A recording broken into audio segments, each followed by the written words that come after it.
All right. Noah, say it. That one just sounded like a violent hit, like you just got stabbed. You good there, Chief? I mean, it fits. He's dead. No, There's a say it. reason he's not replying. He's dead on the ground. All right. Looks like someone didn't vote for Joe Biden. God, My damn melanin is it. stolen from me.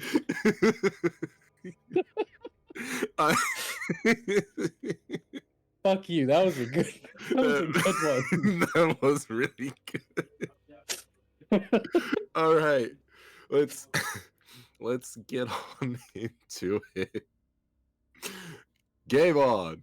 Homecoming is just around the corner, and that means the hockey team has its annual lock-in.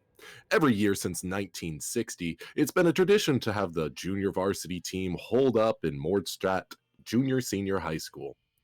The varsity team has them perform tasks to display their dedication to the team as the varsity watches on judging. By the end of the night, all those who are sober enough and sound of body and mind and scored the highest will start for Mordstadt High against those dicks over at Milson Point. Although this year something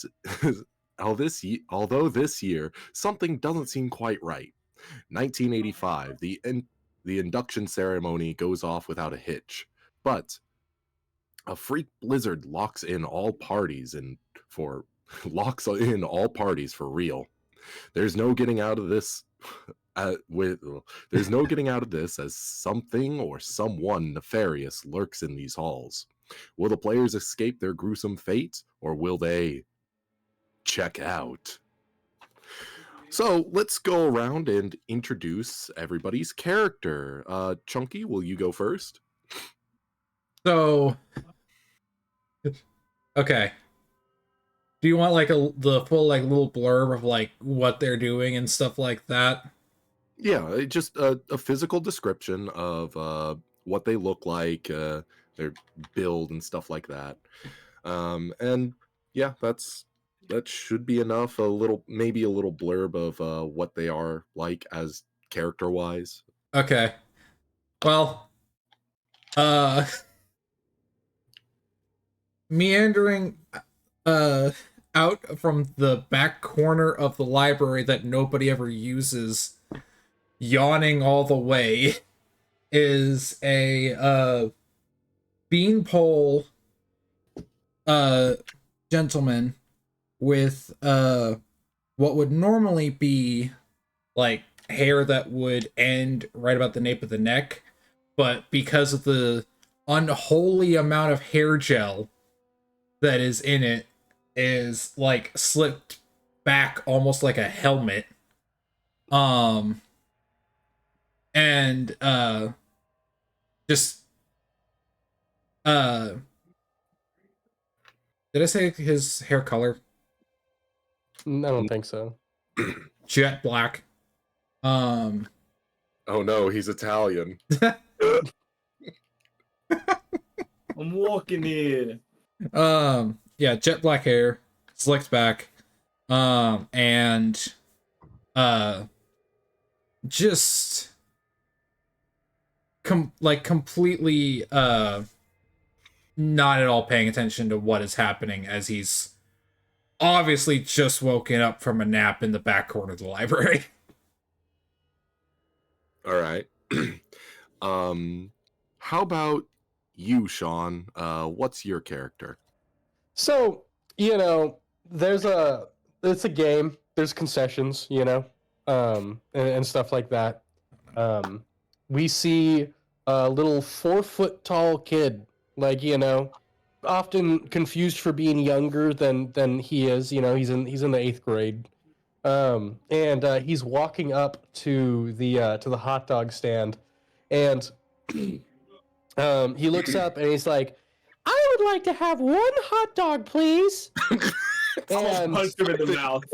and he has a and, brain aneurysm and dies. You cannot do this. he hands over, hands over the $1 bill and gets a hot dog with mustard and relish on it. He's a pudgy little kid with a bowl cut. He turns away, and as he's retreating away, we see his face like drop and become much more stern as he stares into the hot dog. And he's like, "These infernal sausages of meat are all that can sustain this puny mortal form. Why must I reduce myself to such dignityless tasks, such as feeding myself?" And he eats the hot dog and is kind of like frolicking back towards his seat in the stands. I hate you. Okay. I hate you. I hate you so much. He's not special in any way. He just talks like that. Yeah. I'm imagining the one kid from the Simpsons show. With, Ralph Wiggums. I'm in danger.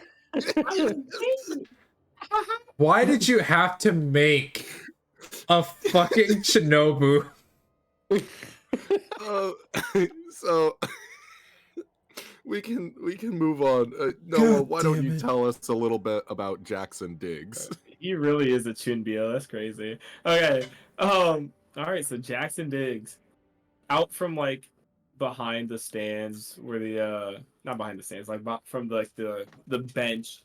He's walking up to go buy a Gatorade, recently invented in Florida.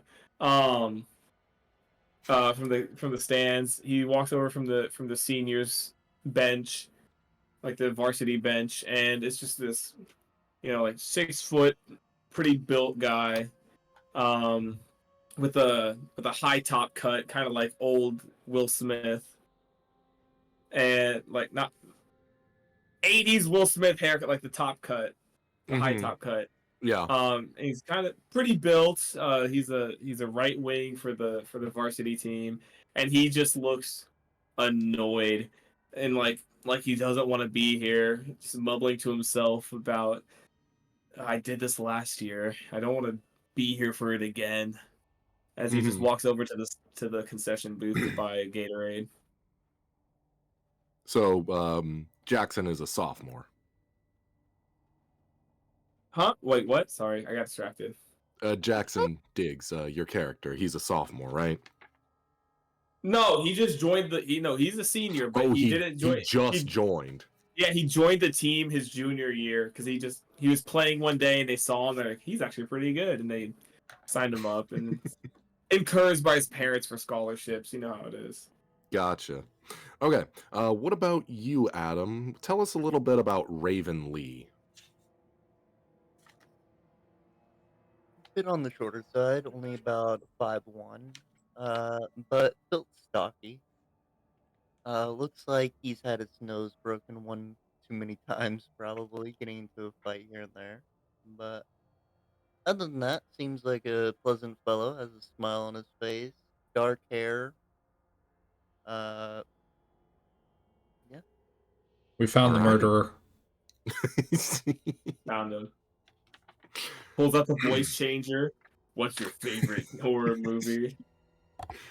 I really like that Scream movie. So, yes, now that we're all introduced to these characters, it is the night of your induction to the team. I would like to think that actually Jackson Diggs was a late joiner his junior year. And didn't actually go through this process. So it's really like super weird to have a senior go through this. But nonetheless, they're all equally excited. Fair enough. It's the middle of the night. You'd say probably around 11:30. The team is lined up in the stands, flanking you on either side. That would be Jackson Diggs. Eddie's also on the team, correct? No.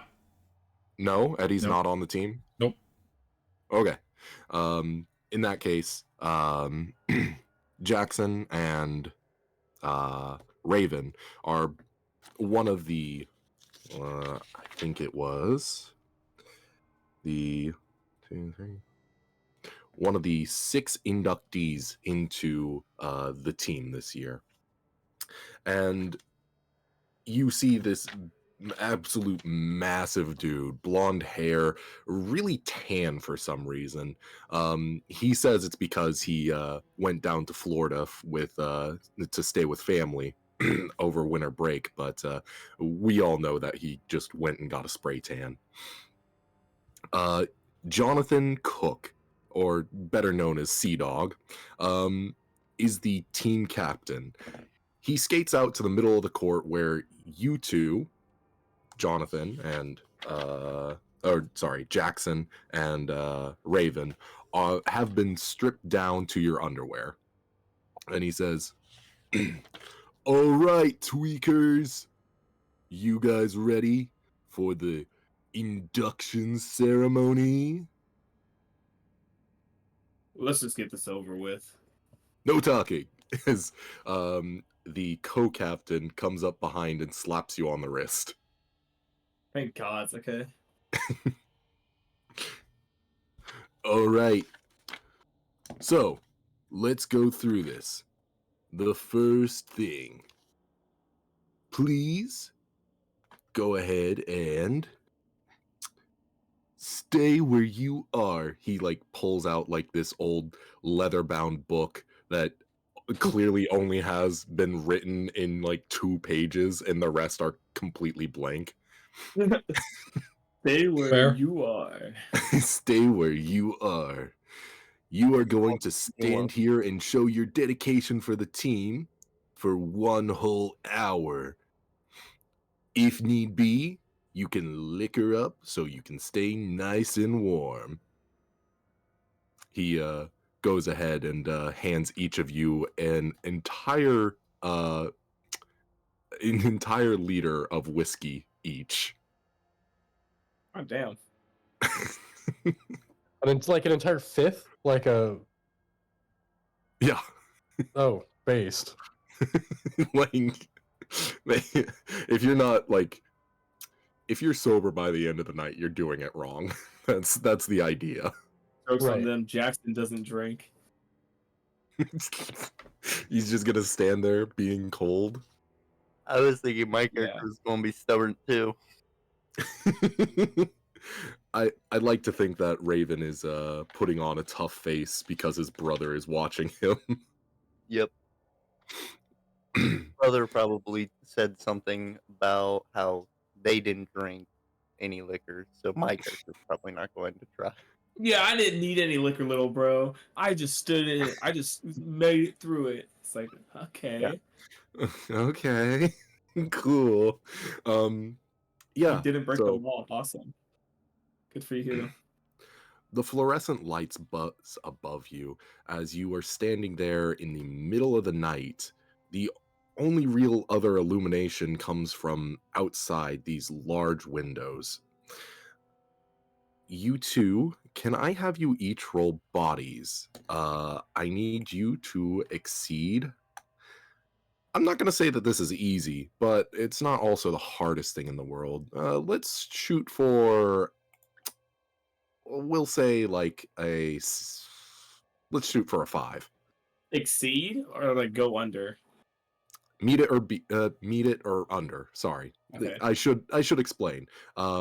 The idea of the game is that you want to roll low numbers. The lower, the better.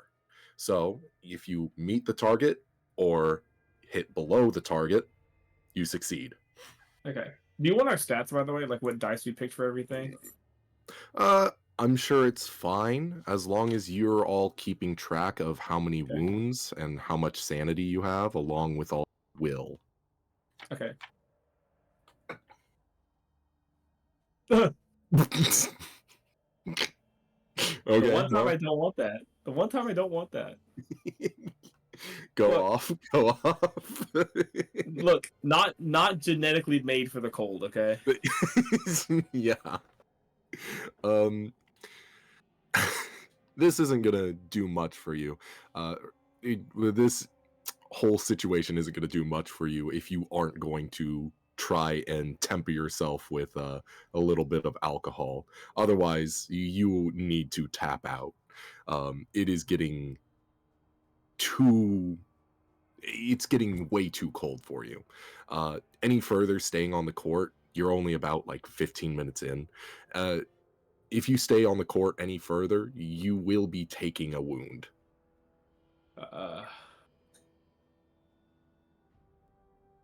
Man, whiskey is okay.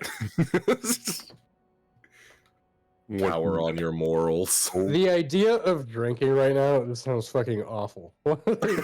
You said whiskey, and immediately I'm like, ugh, alcohol. Dude, Was it really that bad last night? I just drank too much last night. That's all. Dude, I've been to the club 2 days in a row, Friday and Saturday. I don't want to drink anymore. Yeah, fuck that. You know what? Fuck it. We're sticking to the morals. No alcohol. All right. I'll be taking a D2 of damage to you. Amen. Fuck, it's 2. Okay. Right.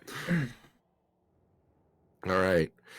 While they are enduring the first leg of the trial, we'll shoot on over to Eddie and Steven. What are you doing at the school this late at night, you two? I am I was about to say the eternal hall monitor, but that's not a thing. I like the No, like it is a thing just for your character. just monitors the halls 24/7. He's literally stuck inside the school for his entire adolescent years. Just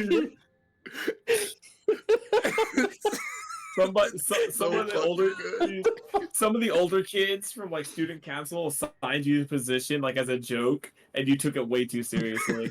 He carries a gun. He's like a 13-year-old with a fucking revolver who like walks the halls.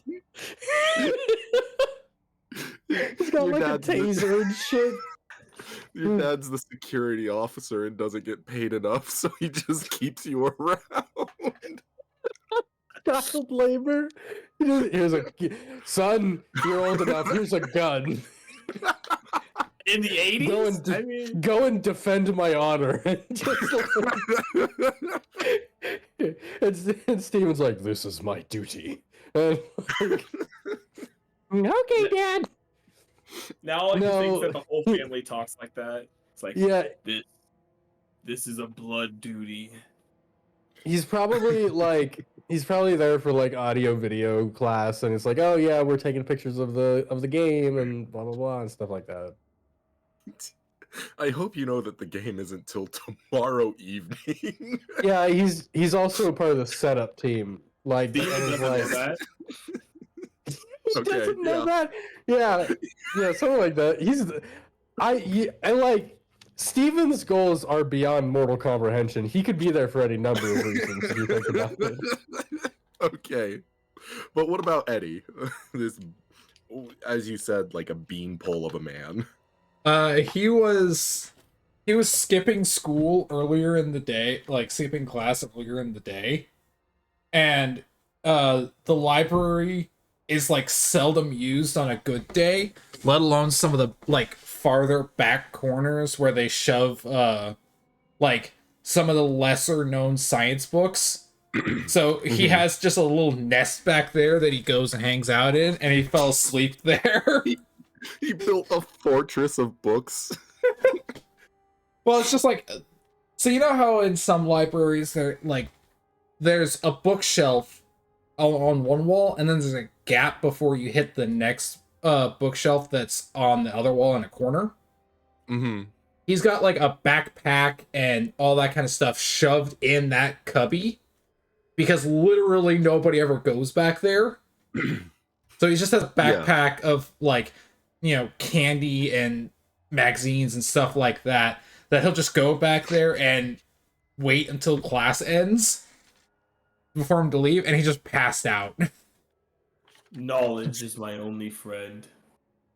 Okay, so I like to think that part of Steven's setup was he needed to grab something from the library.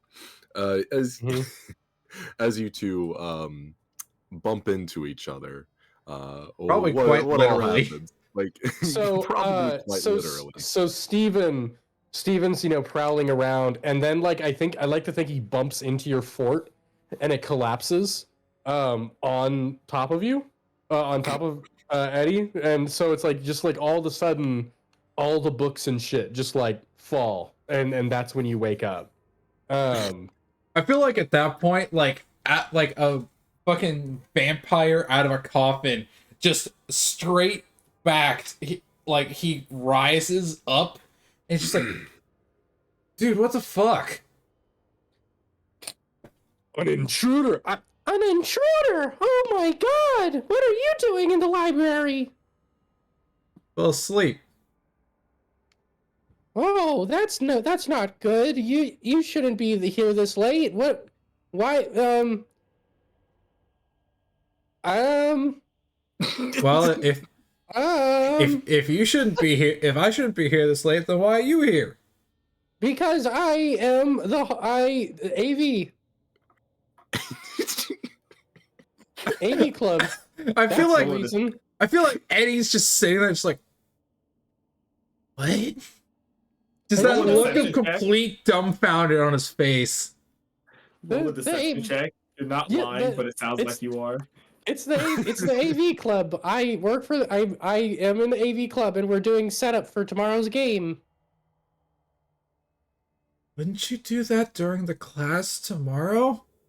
Nope.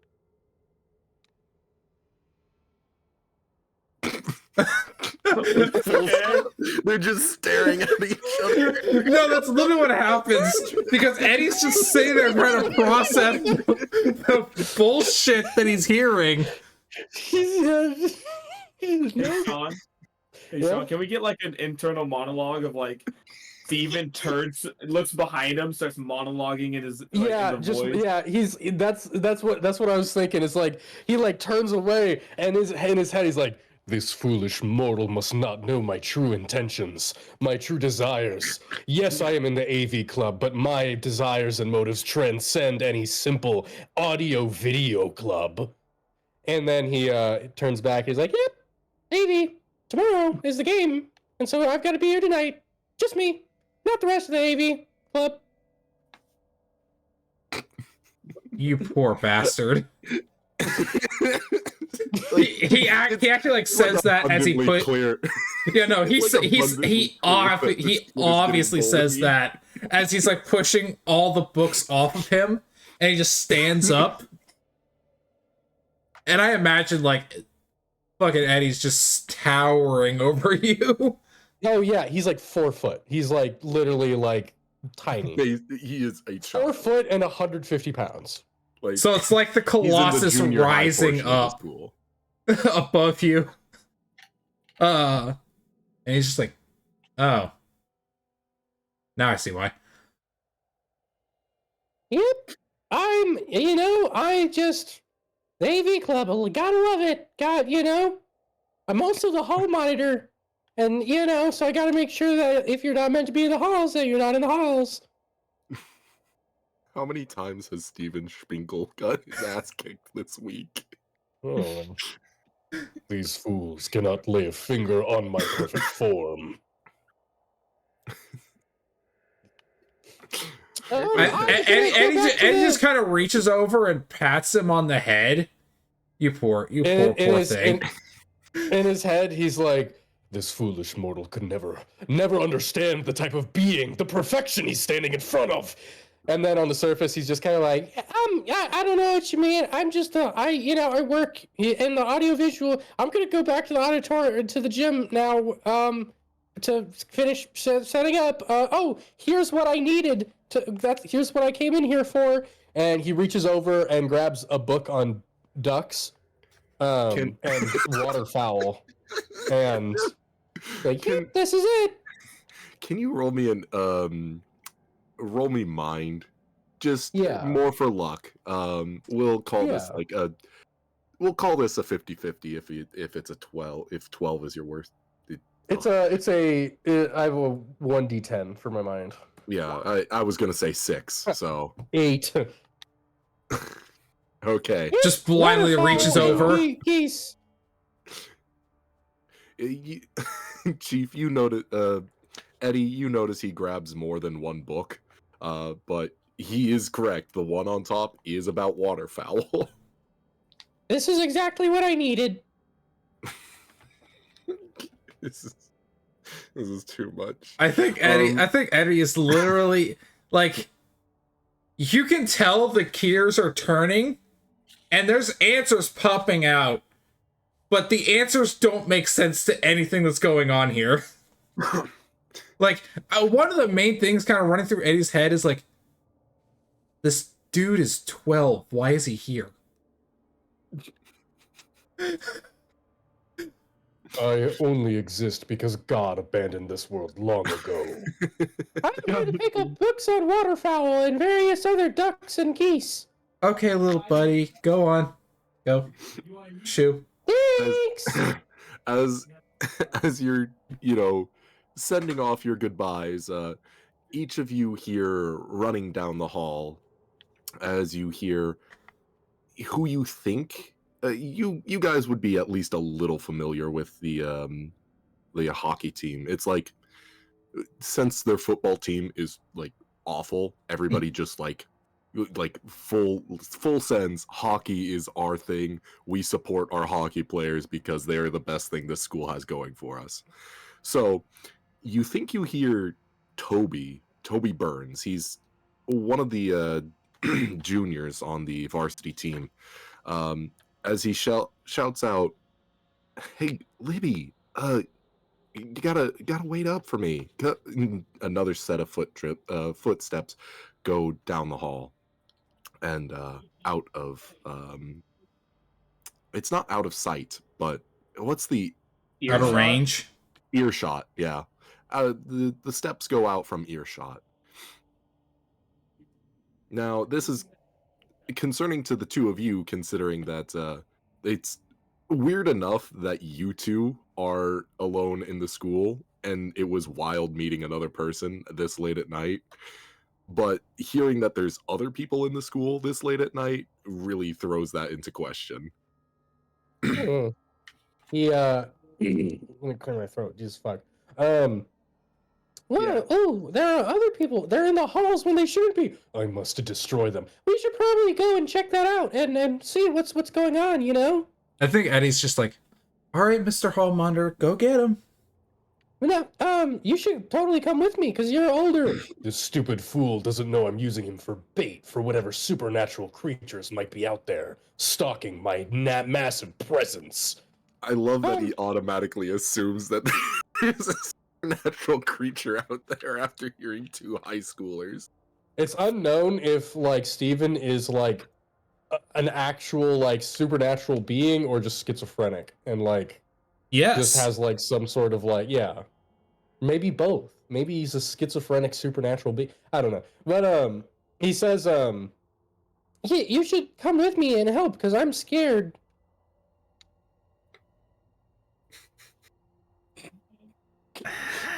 No. Just Pushes him.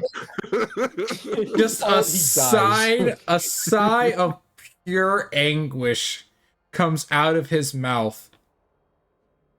Fine.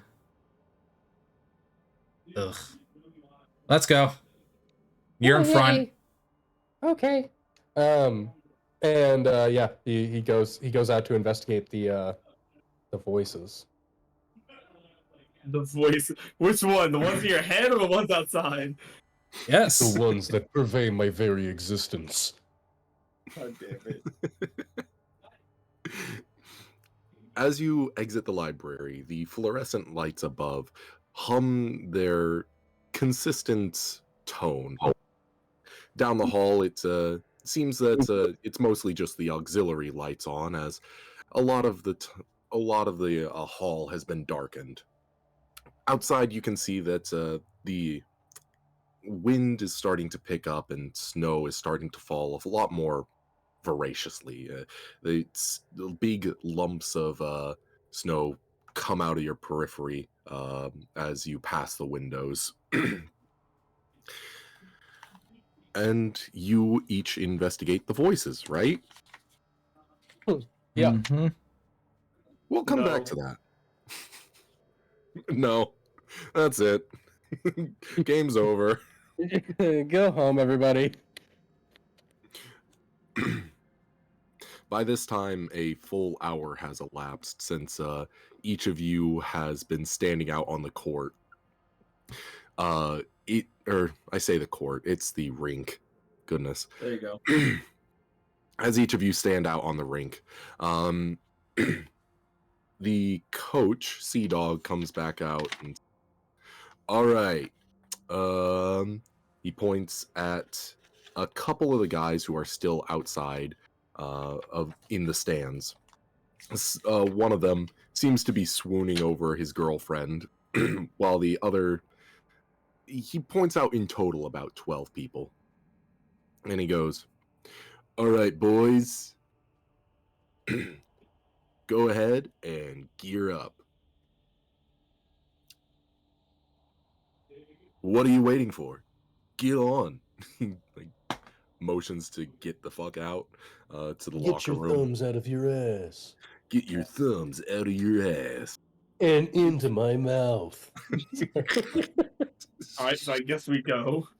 Yeah. You are escorted by the rest of the varsity team, who seems to be also in their hockey gear, but have robes draped over them. These thick black robes, as they hold candles and escort you to the locker room. Is this what you went through at pool? No. God, I'd never betray them. good old Wadgism, bro. God, I'm so glad I missed out on that. That sounded Yeah. awful. Yeah. Anyways, yes, the varsity team escorts you to the locker room and watch over you as you all get outfitted into your hockey gear. They start mumbling some words, but upon closer inspection, they're just they're just listing off their plays guides. Okay. They're just like Raven Lee right flank. And just droning on each of them in different parts of the playbook over and over again. That's so funny.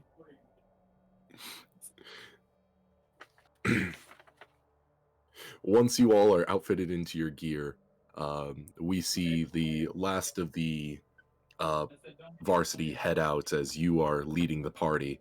The camera stays back into the locker room as a figure seems to be rummaging through your equipment bags.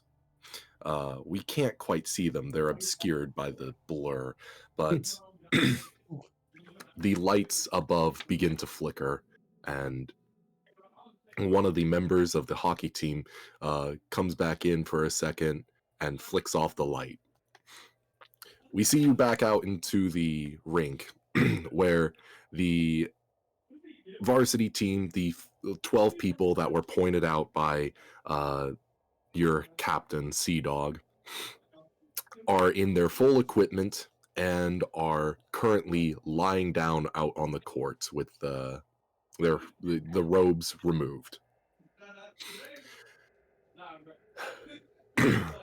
Sea Dog comes back and says, all right, so you are all going to have to show your dedication to the team by carrying the loser squad across the rink. Now, it's not going to be that easy, as he hands each of you a like red Solo cup that seems to be a third filled with a brown liquid, and he says, "Chug up first." Dude. Jackson's just gonna go. I don't drink. My bad. Sorry, Chief, no exceptions. If you don't, we'll just have to force you to. Fucking cringe, bro. Oh my. No. Can't let me have this, man. The one time I want to not be an alcoholic. All right. Oh, Jackson's gonna tip back a little bit of the juice. It's very, very pungent. Like, it is the most rank alcohol you have ever smelt in your life. Oh, he's coughing. It's basically like motor oil. Yeah, he's coughing like fucking crazy. You start cough like in the midst of starting to cough. One of the teammates goes ahead and keeps the drink to your lip and keeps pouring it down. What a fucking cringers, bro. Fucking brown grass. Now that you've all drinking my shit, we can finally get this on the road. God Now damn. that you've all drank my homemade hooch, wink. It's Dude. come. It's Dude, here we are again, the white man forcing their fire water upon us. Jesus. Sea Dog then holds out a hockey stick and says, "All right, put your head to the handle." Oh, we gotta spin around and shit. Yes, that's the implication. Yeah, Jackson's gonna like sit and like watch, see if other people do it first, just in case it's like a joke, so he doesn't look stupid. You see as two other members, the two other initiates. Let's see, what's his name? I guess it would also be Todd Howard. Thank you, Sean. He looks And like Todd Howard. By the way, looks like Kevin Todd Levin from Howard? Ben 10. Oh. No, he looks like Kevin Levin from Ben 10. So Generation. Raven. The adult one, but not like I know. teenager one. I know, but I'm Okay. saying so. It looks just like the Adams character. Yeah, but like more Why? well defined. I know. so there's Todd Howard, who goes ahead and executes it without question, and James Knight, who does it as well. I'll do it. Buddy. All right. Kevin Knightley stars in. Raven Lee does it as well. Okay, here we go. What are we rolling? I need each of you to succeed on a body roll. This time, we're going to up it to 4. Oh. 3 more. Okay. Orgucci. Oh, what? Huh? 3d6. Oh, sorry. I don't agree. Yeah, no, I got the one before. Oh, yeah, I see. Yep. Okay, so yeah, no, you two execute this pretty flawlessly.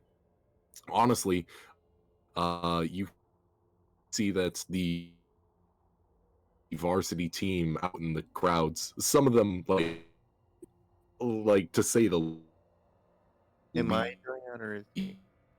No, He's he is. cutting out. Okay. and stumbling over yourselves. Am I coming in? Oh wait. You're cutting out a bit more. Arigato, miss. Hello? Hello? Someone You know what it is? You're God back. damn it. The microwave? My- The microwave! It's the microwave. The microwave Yes. of doom. Let's give him what he wants again. Microwavinator. She micro on my wave. really does ruin my day. One sec. Oh, while he's taking care of that, I'll be right Am I coming through? Yeah. Yep. Yep. Yep. Oh. Yep. Yep. There. Oh, Oh, fuck. wait. Yes. Nope, No. Awesome. Oh. Oh, She micros on my wave till I oven. She wave on my micro until she of in the cold food out the hot food. My penis. Whoa! So true. Hello. Gonna go raw dog some milk. Huh? Huh? Fuck does that mean? I'm just gonna drink some milk Oh, straight from the okay. carton. You good, Aaron? His audio's fucking up. I'm I back. can't even hear him. No, I know. I'm That's what I mean. Shit. Imagine this is. Oh, Commit hate crimes against internet companies. you're back. Yeah. Yep. Okay. Yes, no. You all where were we? You all execute this rather flawlessly for basically functioning like baby gazelles. You stumble out onto the ice and are told to carry each of the other members, the quote unquote loser team, to the other side, thereby showing your willingness to carry the team through thick and thin as Sea Dog spits dogma at you. Um, again, mostly just going through their player handbook. And They did not you plan this two, out at all. it's one of those things where the tradition has lasted so long that's a lot of what it was. Fuck. God damn it. Microwave. Are you fucking kidding me? You're back.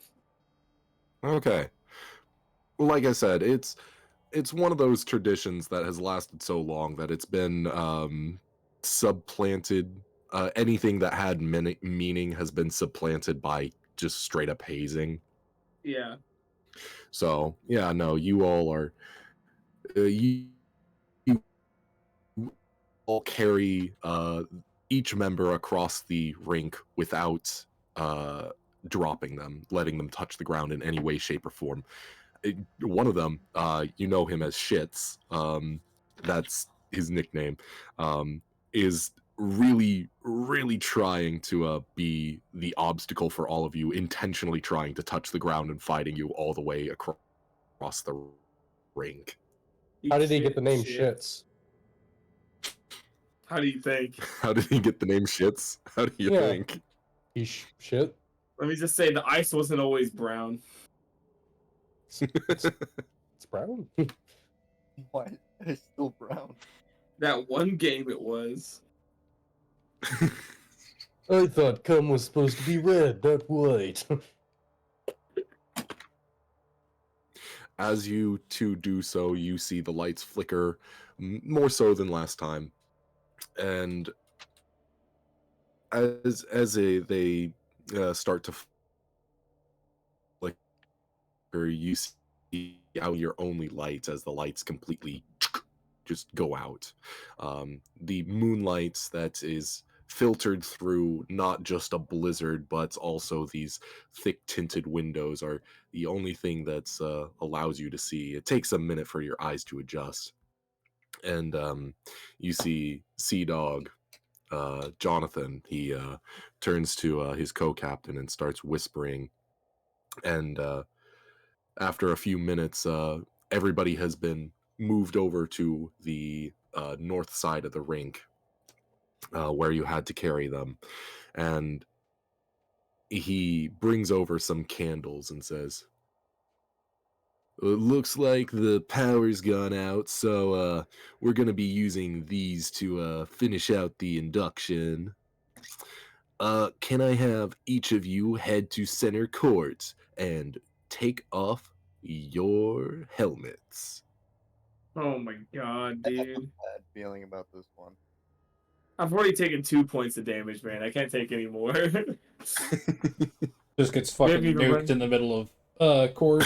They just Baptista bomb you. You're looking Just for fucking German suplex straight into the ice. All right. So he has each of you head to the center of the court, where you are told to kneel down and kneel down into a circle around center court. Okay. And as he does so, he brings out candles and sets one in the middle of all of you, as well as one behind each of you, just to kind of have some kind of illumination other Yeah. than the windows beaming in the moonlight. It is getting progressively and progressively darker as the storm grows stronger.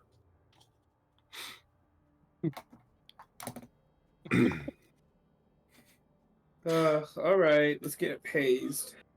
All right. Bring me the gauntlet. Huh? Oh Uh, Jesus. he- Oh. then Finley Pierce, the co-captain, comes up and says, uh, do you mean the goblet? Yeah, whatever the fuck. Just bring it out. This guy's already And, gone. it is of note that each member has been independently drinking whatever they brought. I'm not gonna lie, I'd prefer to fight him. I prefer to fight him. Everybody, get in a circle and whip your wieners out, and then we'll just. This big goblet is brought out, and I think it's most abundantly clear to Jackson that this is the first hockey trophy that the school ever got in 1960, and it is filled with a red liquid as they bring it out, and he brings it towards each of you, close to your face, and says, "Go ahead and give a part of yourself."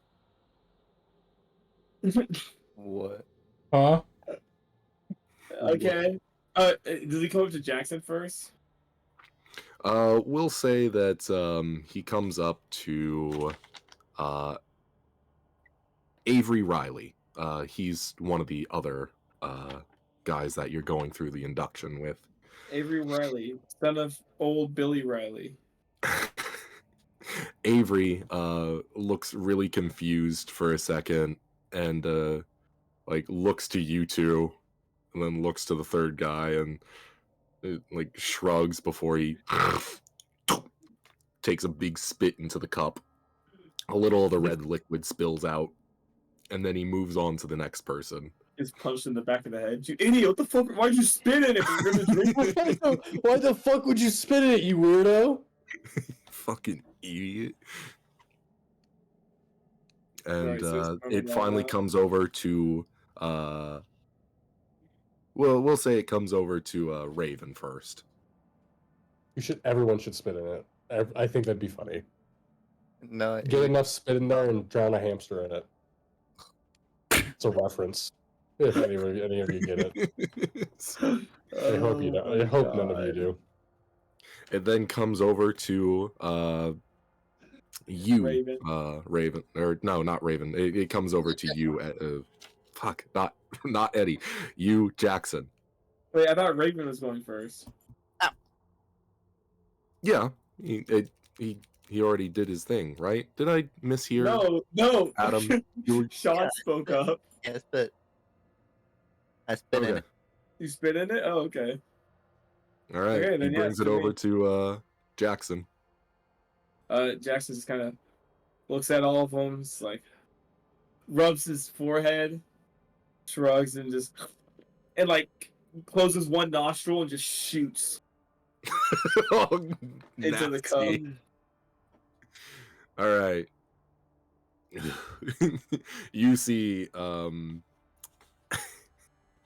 see Jonathan Sea Dog kind of wince as you do, and he says, "All right," and kind of grimaces a little bit as he takes a drink and passes it around to the next person, Get who fucked, then Bruce, here. proceeds, who each around the ring that you now look up and realize that you are surrounded by hooded figures who proceed to take a sip before it fucking- comes back to Avery, who is then looked at. Wait, God, this is how COVID started. Yeah, this is the kind of shit of how an entire school gets fucking COVID and other fucking diseases. And This they reminds- wonder why. And they have the Dude. balls to wonder why they got sick. Yeah. Hey, remember when you guys had that circle where you just spit into a hat and then like drank it? Like, yeah, that's that might have Why been do we where you all got it. why do we all have strep throat? Why? All right, who gave us herpes? Dude. Abstinence is the one rule of joining the hockey team. It's how nobody has gotten an STD yet. Dude, honestly though, drinking out of this cup reminds me of the dining hall initiation. Oh, I'm so sorry. Anyways, Avery looks at it with a grimace and then takes a big gulp and then passes it on before gagging. Hot, blistering sand. um, the next takes a drink and then back to Raven. You should have put some of your hair in there. It's not too late. Who bled into the hat? Who cut their wrists and bled into the hat? All right, Wanting me to everyone. drink it now? Yeah, you have to drink it. Oh my god. Yeah. I fucking hate us all. Fine. I'll take a What sip. kind of hat is it? It's It's a not hat, goblet. It's not a fucking goblet. hat. Oh, I thought it Not was a thinking of hat. I South don't know Park. why. Not a fucking hat. I don't know why I thought it was a hat. I just Oh, It's specifically it's specifically the 1960 hockey trophy. yeah, this is not the hamster cum top hat. Stop. I was projecting. Sorry. Happens. All right, drink up, Raven. Yes, I take a sip. What, what happens? Sorry.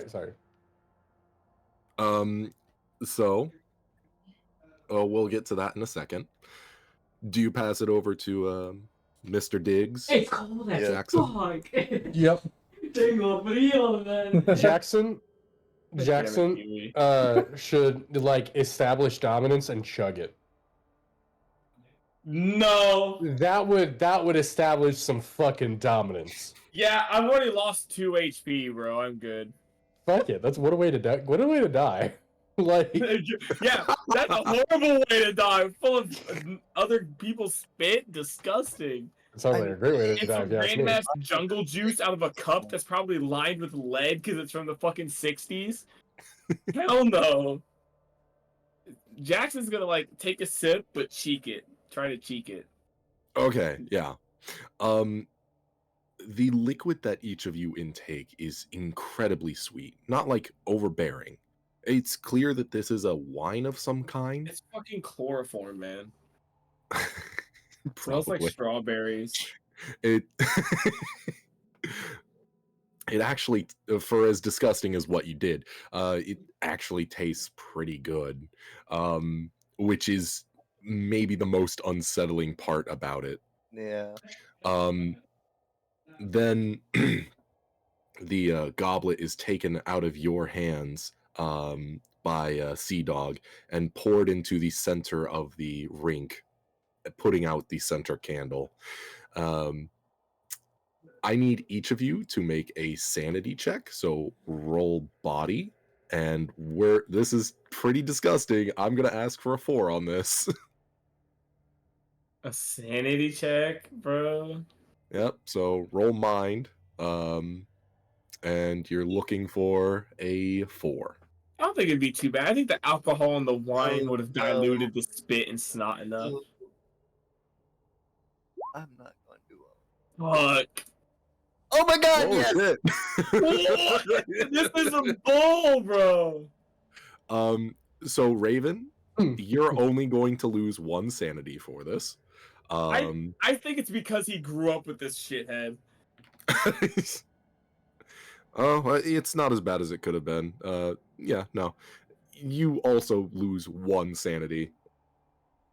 He grew up with that shithead. He's used to seeing this. Yeah, my sanity's not that high, okay? Yeah, no.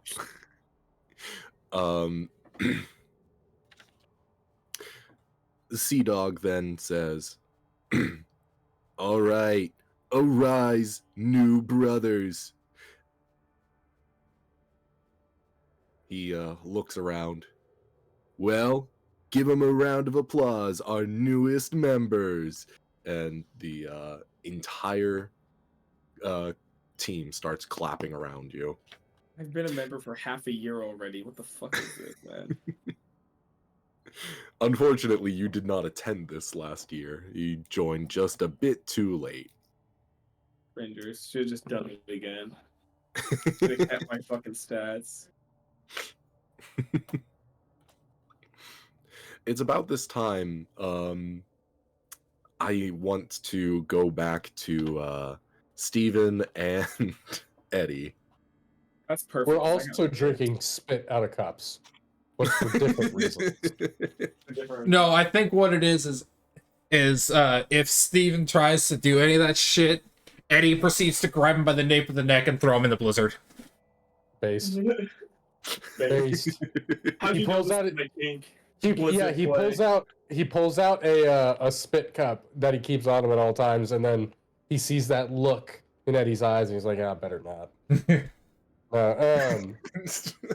But we went out to investigate the voices. Yeah. It's about this time that you hear laughing from the locker room over by the gym. There's 2 locker rooms inside this building, one on either side from each other, one for the gym and one for the rink. And I'm guessing this is for the gym locker room? Yes.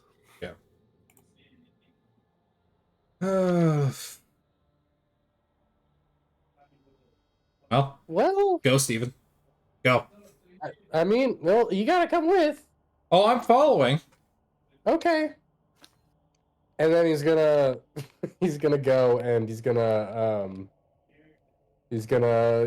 go and investigate into the bathroom. I'm following 15 Quietly. feet behind. No, you gotta get closer than that. Not happening. I'm just a innocent little 13-year-old. I knew Announcing you. it to the hallways. I knew you were For too some young reason. for this shit. What are you doing? Whatever. You don't want to be a pussy, do you? You act if as I if go I ahead of care. you- You act as if I okay. care. Okay, well, if a 13-year-old's braver than you, then okay, that's fine. Yes, but if the 13-year-olds die because of stupidity, that's also your fault. No, if you go ahead of me, it wouldn't be stupid. But I'm just a little kid. Yep, you're a little kid. Go. All right. Eddie does not give a shit. Meanwhile, his internal monologue is just like, this insolent fool has no honor, no dignity, just like all these other mortals. But yeah, he's gonna go ahead. All right. You enter into the locker room where it's then divided into one side girls and one side boys. Each door represented with the same little stick figure that it is everywhere, with it clearly labeled on the door: women's, men's. You hear giggling coming from the women's side. Oh, there are women in there. That's scary. You've never Not talked to a scary girl, because have they you? shouldn't be here. Yeah, I don't know what a girl is really. But yeah, it's pretty spooky. Hey, why are you 15 feet back and yelling down the hallway? I feel like that's disadvantageous to our stealth advantage. I feel like I'm just like 5 feet back now instead of 15. 5 Oh. feet apart because they're not gay. Yep, Thank exactly. you. So there's a girl in there, but like girls are supposed to be in the girls' bathroom, but I don't know who would be here.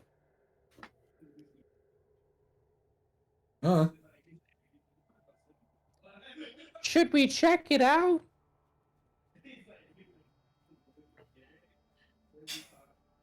My initial reaction is no, just because like fucking horror movie logic. But I have to be the horror movie logic. Um, you know what? Chunky, you really just said, this time I will survive. I've had it. If we can go in there and investigate it since it's pretty weird, but will you hold my hand? Cause I'm scared. I ain't hold your hand, buddy. That ain't happening. Oh, but I'm scared. Here, So Eddie walks up to the door.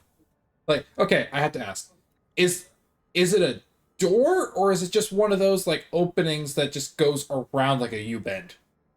It is an actual door. It's a thick metal door. Okay. Eddie just like pushes it open slightly with his foot enough to where like he can make sure that his voice goes in there, and he's just like, who the fuck is at school this late at night? Upon opening the door, you see a pile of pillows, and atop it is Liberty McWright. Libby. You know this to be Toby's Sorry. girlfriend. She is wearing really scraps. Basically just scraps. Although it's supposed to be It's supposed to be an lingerie. outfit, but it's like nothing. Exactly. And she sees you. She hears the door open and goes, "Oh, Toby, who the hell are you? Get the fuck out of here!" And she like tries to cover herself with pillows. Well, the thing is like the door isn't all the way open. I think like it would be one of those like he's opening the door, he sees the pillows, and he's like, no. No. Yeah, I think literally he's like, who the fuck is here this like... He sees the pillows, he doesn't see what's on top of them yet, and he just lets the door shut and walks away. I ain't dealing with this shit. What was in there? He stops.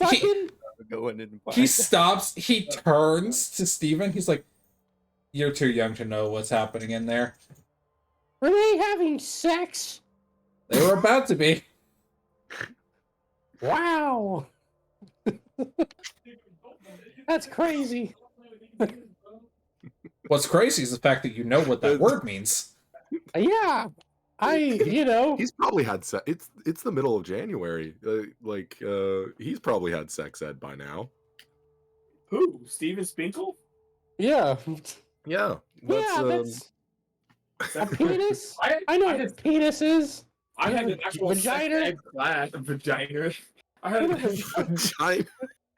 Yeah, penis and vagina. That's what Miss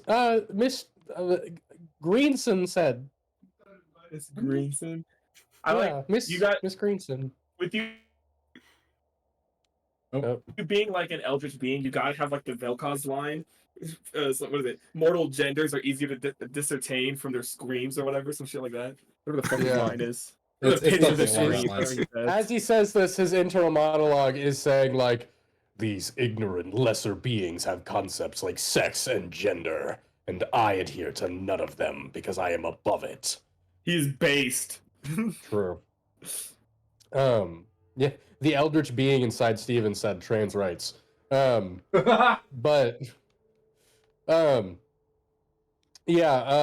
Steven says, well, the mystery solved. It turns out that it's not anything scary after all. Unless you count sex as being scary. I always cry after. Ooh, that's rough.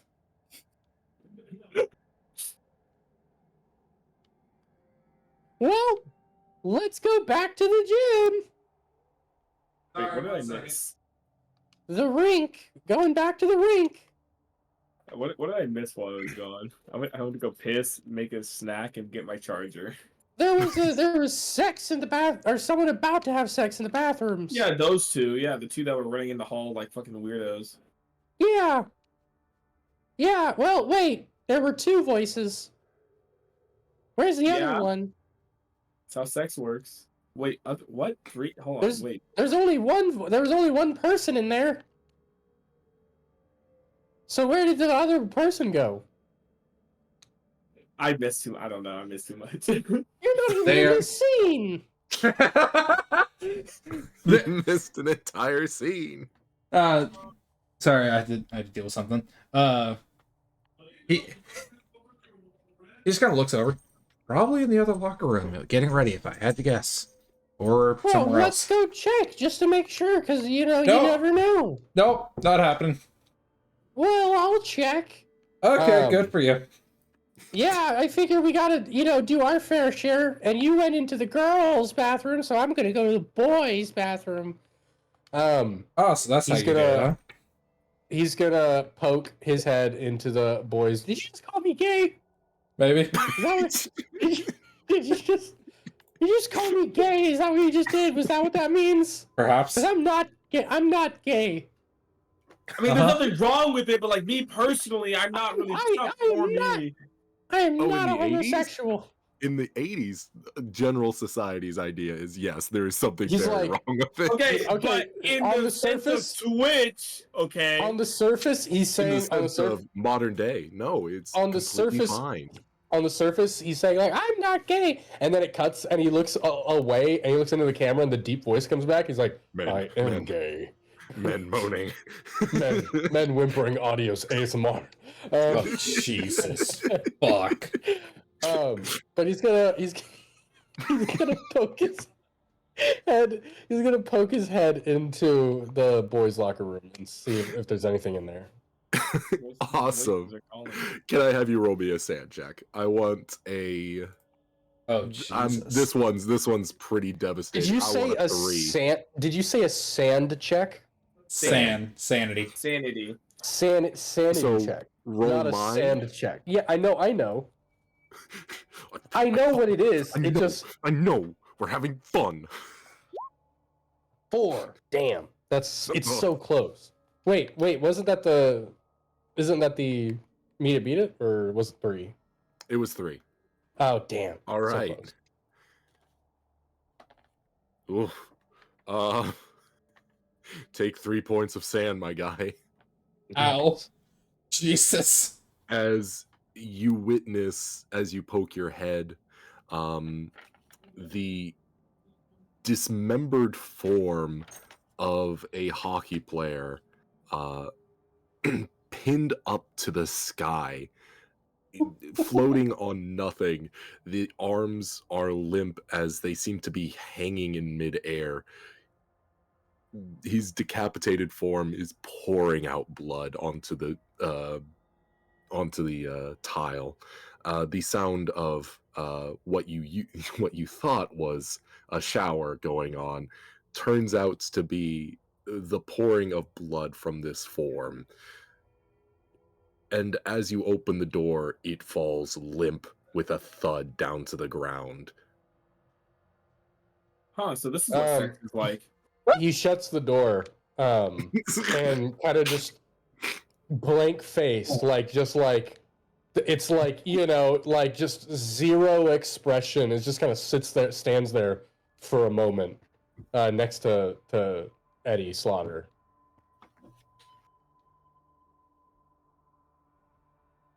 So?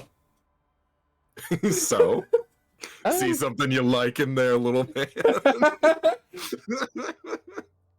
I don't think my underdeveloped mind has allowed me to process this yet. What's the inner mind saying? Blood, yes. Oh fuck! And- Oh fuck! Oh fuck! But then I'm starting to think that Steven and whatever's inside of him are two separate entities, and I think that's how I'm playing it. Yeah. Which I think is kind of funnier. But he's like, can you look in there and tell me what you see? Because I don't know what I saw, and I don't think my brain is allowing me to comprehend it. I'm sorry, I don't want to see some dude's junk. It's not, well, you know, what's defined as junk?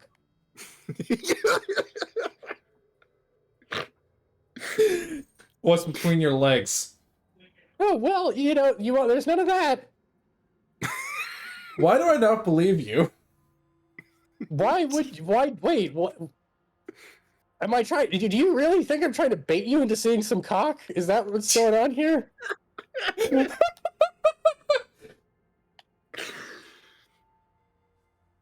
Okay, listen, just, I want to, okay, I'm gonna cry. I'm gonna start crying. Okay, And he starts- Aaron, and he I starts have a crying. question. He I just have a starts crying. question, Aaron. Yes. Considering your description of how much blood was pouring out of this locker room, wouldn't it start leaking out of the door at this point? There, like most locker rooms, there's a drain. It's it's all going down into the drain. There wouldn't be any leaking out. Man, their sewage is gonna back up. Oh yeah, it's gonna clot like shit. Yeah. Yeah. Huh? You have an interesting concept for a locker room because ours did not have a drain. Really? Neither did my locker room. If Sean, if you remember, we had drains all over our locker room. Was your locker room? Yep, Does you're your a locker drain. room also have a shower in it? Yeah. Yep. That's why. My locker room at my school, the locker room and the shower were separate for Yep. boys and girls. They're both separate. Oh. There's a whole separate room off to the side. Yep. So But I went to an old school that was built in like the 60s, so. My school was rebuilt in the 60s. Really? I don't know why you don't. Yeah, it was rebuilt, after the tornado destroyed half of Kansas City. All right. Anyways, no, there is no blood coming out of the door. You wouldn't really have any reason to believe that there's anything suspicious going on other than this kid trying to get you to look inside. He's The crying. sound of the sound of what you thought was a shower has stopped at this point. would I have It heard the was a shower. plat of just the body hitting the ground? Yeah, you would have heard that as well. But that could have been them falling Falling over, over, yeah. I was about to say, while going at it. Might have been them unsheathing their enormous cock. Eddie looks What's a over. cack? Did you scare him in there as well and cause him to fall over? He's crying. He can't answer. He's like, It's an ugly cry. It's It's an ugly cry. He's just sobbing. You just watch as Eddie pinches the bridge of his nose and lets out a sigh. I swear to God, kid, if I see this guy's junk as he's getting up or worse, then you are getting shoved outside and I'm not letting you back in until Good man. until spring comes around. And he Yeah, pushes it open is- the door. I need you to make a sand check. This time, since it's not floating in the middle of the air and spurting out blood like crazy, I just need a 4. Okay, and that's mind. Mm-hmm. Okay.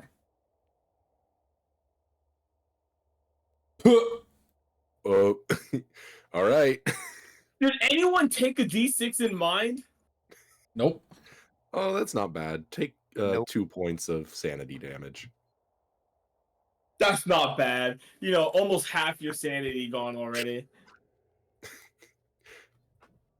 Little over a quarter, not too bad. So I just see the mutilated corpse on the ground surrounded by a pool of blood slowly draining into a drain. If he's Yeah. here, then who's flickering the lights? No, I feel like Nosferatu. Eddie opens the door, looks around expecting to see a dude standing up, looks down, he's like, maybe he got a concussion after he fell, looks down, sees the corpse. Well, look, That is a dead body. my Imagine- namesake. Dude, imagine, And just couldn't be worse. backs up and lets the door shut. Turns Alright. to Steven has turns to stopped the crying. women's room. Steven has stopped crying. Steven has stopped crying. And I did. is just says, yeah, it's not his junk, but it is like, his decapitated dead body. 1 second, Which is- buddy. 1 second, Yep. buddy. Yep. Gently pushes the door open, like like he can't see anything, but it's just like just enough to where his voice can echo in the room. Yeah, your buddy, your friend isn't coming in for anytime soon. I'm sorry to Get the say. fuck out of here, creep! And he just lets the door shut and he walks away. Hey, you tried. You tried. Fair enough. Game is game. Game What a is way game. to identify this. W Riz, bro. Say it again. Come on, that was your opportunity, all right? You could have got in there and tried to LW Riz her up, Baby Rock Rizzler. Yeah. Yeah. I It is my am goal about to throw you destroy in. this child. Eddie actually grabs Steven by the back of the neck. If you don't stop talking, I'm gonna He's throw you very on top happy. of the corpse.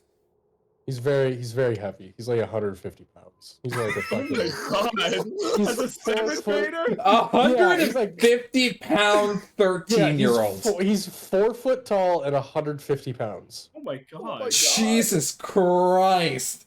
This is not a 13-year-old. This is a fucking ball. This is a concrete ball. You grab. I'd like to think it's like you grab him by the neck and you quickly realize, oh, this is girthy. Like what the fuck? Like Yeah, no, fucking, like I see him as short, like kind of tubby little dude. And so I grab him by the back of the neck. My fingers can't grasp fully around the back of the neck. And he's just like, what the fuck? it's so sweaty and greasy. Your fingers just like slide out of the folds. It's like trying to grab onto the back of a pig. I'll take some sanity damage for the greasy neck grab. Your fingers are palpably wet when you draw them away. Like, what the fuck? Oh And he's god. like, my mom. He just says, my mom says I'm big boned. I don't. Jesus My dad just thinks I'm Christ. fat. My dad just. Your dad's right. Poor kid. Oh my god. Fuck What the you. I I'm don't gonna start panic. crying again. Well, I don't know what did that. I don't care to know what did that. It was floating when I went in there. Even better. Oh, Yeah, so I'm you leaving. believe me when I say that, but you don't believe me when I say this junk isn't out? When I tell you a corpse was floating in the bathroom, decapitated, dripping blood, you're like, oh yeah, wow, that's on brand. And then like, when I say, oh, he's in there, but he doesn't have his junk out, you're like, that's suspicious. Like, what the fuck do you mean? The thing is, Eddie is not even actually listening to this dude anymore. Like, all the stuff Steven is saying means nothing. He's actively trying to think, okay, how do I leave? We should call the cops or something. We don't have cell phones. Correct. That's a cell phone. We don't have car phones. There would be a phone in the commons area at the So- front of the school. Fun fact: It's a landlines payphone. existed. That is true. The office probably had one. Landlines, my guy, not land. Sorry, Well, I guess sorry. landmines did exist at the time, but I think I mean, Eddie would like turn to wherever the direction the office would be and start heading that way. Because that's also probably near the front door. I'll follow. as you exit the division area for the locker rooms into the hallway, you look down the hall towards the rink and see robed figures with lit candles escorting like 2 or 3 hockey players into the locker room. And They're he just gonna die. and he just points and it's like, nope, and bolts the other way. Fuck that. Fuck this shit I'm out. And then just a dotted line around where he was. Yeah, so you head down the hallway to the left, southbound towards the commons the commons area next to the entrance, passing room beyond room, passing room, intersected by a wealth of Room. lockers on that kind of corral you on either side as you make your way to the commons area. Yeah, just There kind of you see skids to a halt there. In the commons area, you see the entrance to the cafeteria and the entrance to the school. The payphone is on the far wall, and there are tables strewn about with chairs for students to sit in and lounge while they wait for school to start. Do I have any cash on me? I guess that's a question. He doesn't strike me as the kind of person who would keep cash on him. He I kinda feel seems like you would a bit have. of a mess. Well, okay, I feel like he would have a couple dollars on hand, just at any given point, just for like buying snacks, Hmm. like during lunch. Okay, yeah, no, But that seems valid enough. but I feel like that would be gone at this point. Like it would be one of those like at home he's got a stash of like cash, but he only takes like a couple bucks with him every day to go buy himself snacks. So at most he has like 10 cents on him. Which those things take a quarter, so. Unfortunately, Steven always keeps money on him. um so he looks at the payphone, he thinks about it for a second, checks his pocket, pulls out a single dime, and is like, well, that ain't happening. And then just turns to the front door and goes and try and like hits against it to try to open it. You push against the front door, and it's remarkably easy to open, because the wind rips the door as you hear a clack as it is absolutely frigid outside. We are talking in the like negatives. It is incredibly cold, as this whiteout blizzard has consumed the entire school. How far in front of me can I see staring out into the blizzard? About 5 feet. Wonderful.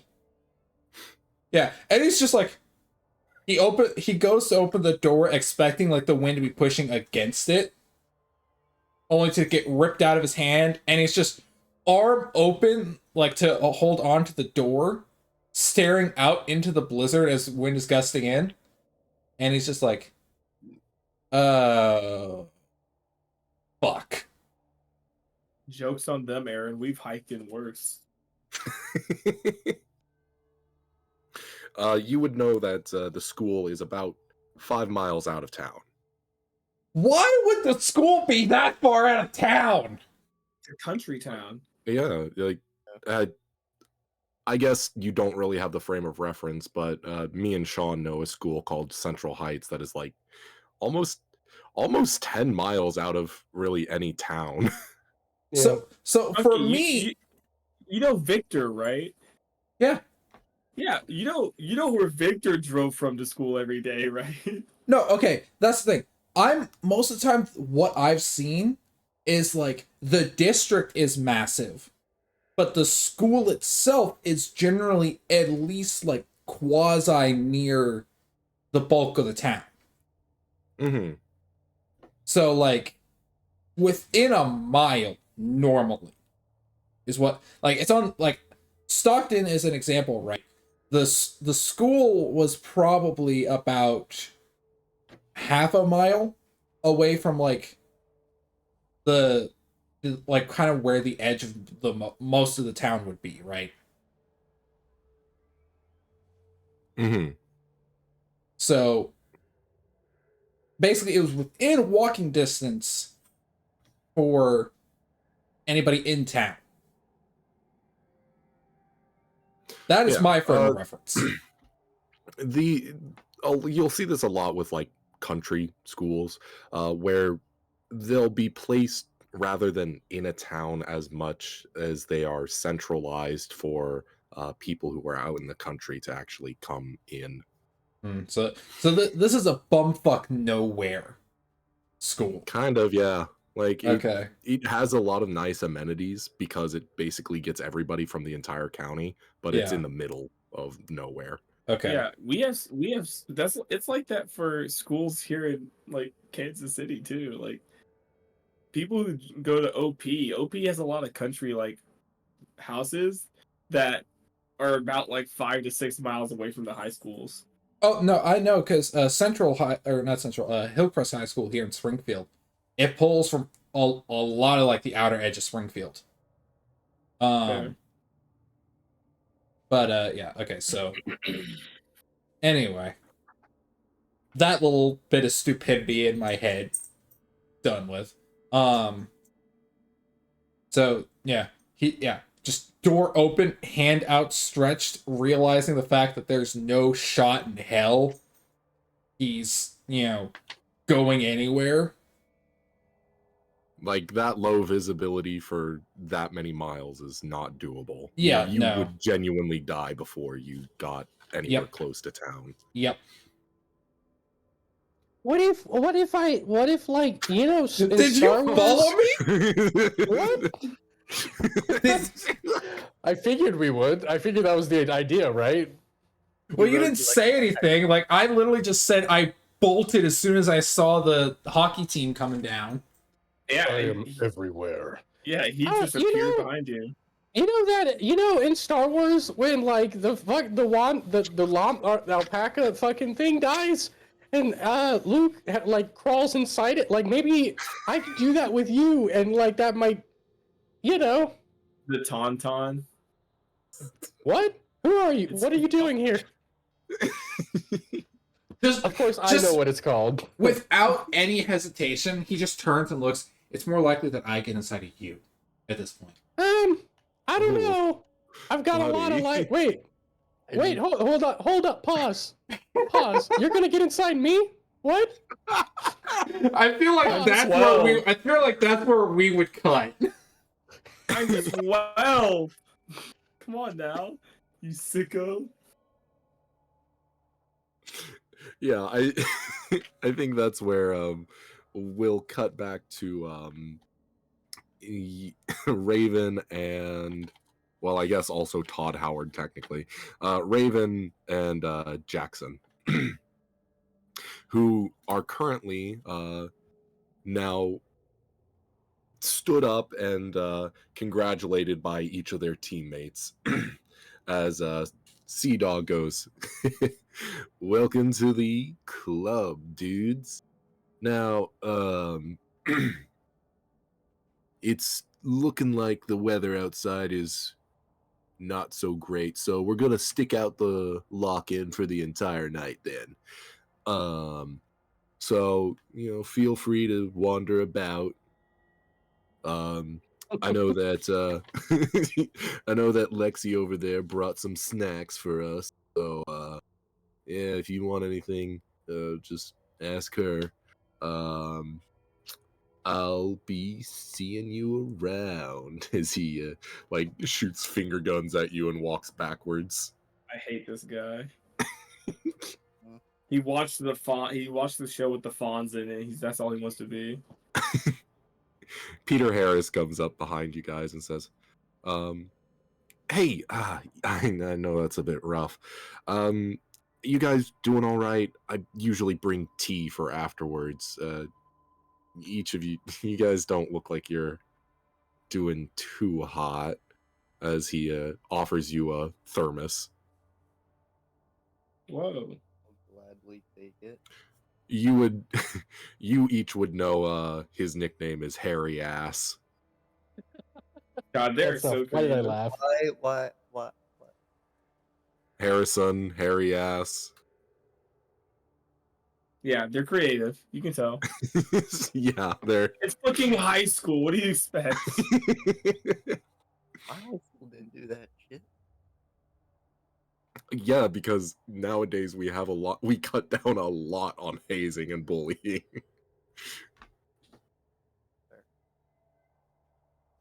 You guys know. And it's just not that. It's not as popular as it used to be. Apparently, Hazing? No. yeah. Like there's not a lot of willingness to do it within younger generations for whatever reason. Yeah, because they'll be like, never mind, I'll just won't do it and I'll rat you all out. And it's like, okay, well, nobody wants to do it anyway. Yeah, exactly. But Harry goes, well, if you need anything, I'm gonna go to the library. I know that I need to catch up on some chemistry work, and I think they got a couple books in there.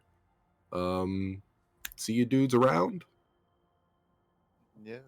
See you, All right. see you at the All game. right.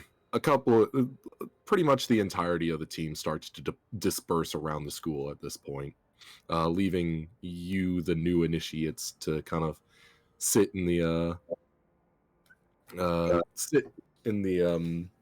rink. So, what would you guys like to do?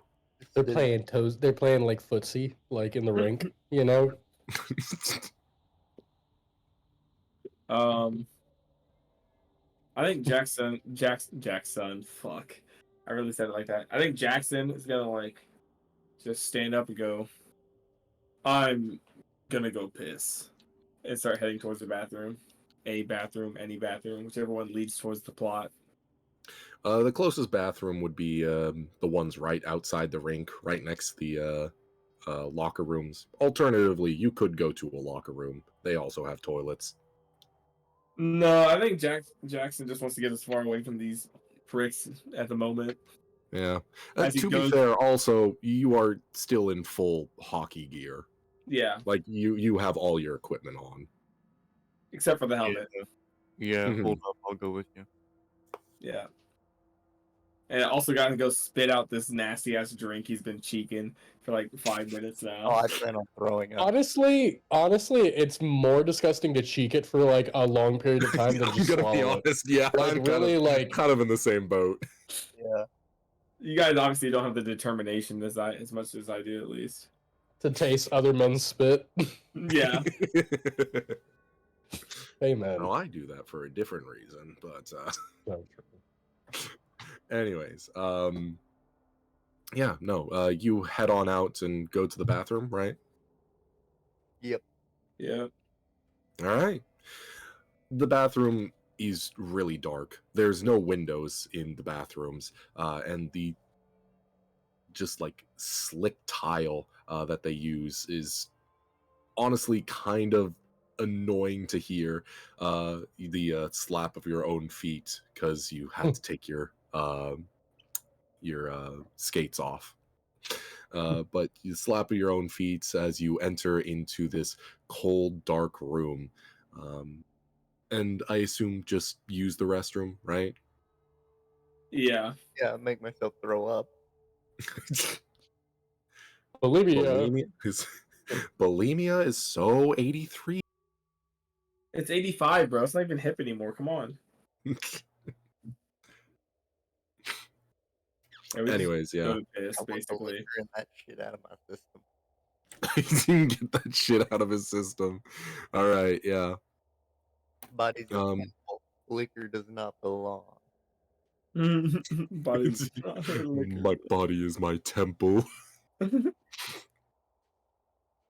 Ew, what is this? A Capri Sun and not an organic? The fuck you think I'm gonna do with this? Drink it? Your body's a temple, dude. Too much sugars. Your body's a temple, bro. You Done. you go through and do your business, and as you finish up, because I'm gonna be honest, I don't want to describe a bulimia scene. You go Fair through and do your business, and are now have free range of the high school. Does Jackson know how bad the blizzard is yet? Um, your team captain would have said something to the effect of, "Yeah, it's pretty bad. There's a reason why we're staying here instead of trying to drive home." Okay. So say because otherwise Jackson's just gonna go check the door to try and leave. Uh, well, Raven, right? Why did you join the team? As they're just kind of, I'm assuming we're just kind of roaming the halls at this point. It's a sport where 5 minutes on a bench is 5 years out there. What? I legitimately don't know what you said. Out there. It's a sport where 5 minutes on the bench is 5 years out there. So Oh, you're a fighter. Fair enough. My parents just want me to get a scholarship, and now I'm sitting here being forced to drink alcohol and other people's excrement. yep. As soon as you say other people's excrement, you come up upon two very scared-looking. Well, I guess to Jackson, especially, they look like children. Yeah.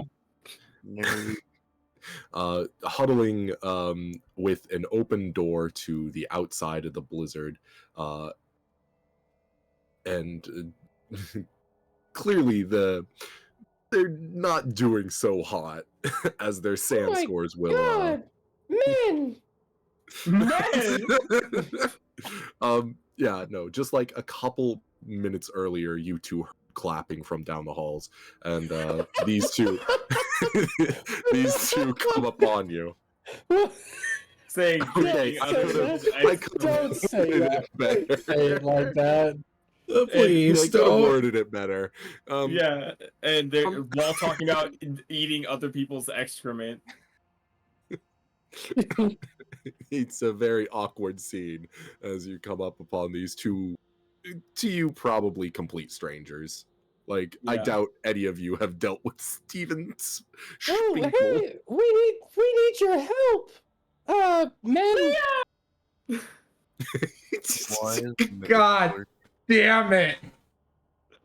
Yeah. I just Jackson's Help. gonna help pull the door shut. no, not with that. There's a dead body. Please, no. Shut up. Sus among us. What's I feel like at It's this so point, much. Eddie would just bitch slap Steven to shut him up. while helping Each of you take turns kicking him in the side. No, please. And then the internal monologue is just like, yes, the pain reminds me that I'm alive. Oh, While Jesus. while Jackson's helping Eddie close the door, he's gonna look at Steven and be like, "What's your name again, kid?" Steven. Spinkle, right? Yep, that's me. Yeah. I'm not gonna believe anything you say about a dead body. I've heard about how you talk to yourself. I don't talk to myself. The voices in my head do. My point exactly. Unfortunately, he's right. Gay or we're crazy or whatever. What? what? I was trying to focus on two different voices there. One of them is unsufferable. This another ignorant, puny pawn in my game. You said there was a body? Yeah, there is a Unfortunately. body. Not Yep. you, Steven. You, name? Eddie Eddie. Slaughter. Eddie Slaughter. Which is Okay. unfortunate considering the current circumstances. Okay, well, I just wanted to go home, not to deal with police at a murder investigation. I didn't even want to be here, man. I fell asleep in the library. I did not. Sign I want to be here Of course you do. because I'm in the AV club. Yes, we get it, kid. This dude, Yeah. Is he always like this? if the I don't boss know. was- I met him less than 10. I met him less than 20 minutes ago. If a murderer shows up, I'm throwing you to them. Well, you know, That's what I said. Maybe I'll throw you to him. Yeah. I look between Steven and Jackson, Just like, Steven, I I'm look at sorry. Eddie This and this I'm like, man can "Woo." just chuck you down the hall if he really wanted to. Well, he could, but you weigh about as much as I do, so That's wild. Because that's true. That would be actually true, because I think like Eddie would probably max out around like 160, 170. yeah, and we've already talked about how Steven is, 150, so Yeah. 12 years old and 4'5". listen, I'm just telling you, I'm a heavy object. You could throw me at something, and we could work together as like a weapon, a team. You can hit me Oh my around the God. ring with a hockey stick, I'm like a puck. This kid's been reading too many comic books. Yep. I know. I've I was only just- read the darkest tomes from the abyss. I was actually reading up to see if it would be plausible for for Jackson or like Steven to have like a common interest in like the new wave of this type of animation from another country called anime. Oh my god, I love Boku no Pico. That's not out yet. That's not out yet.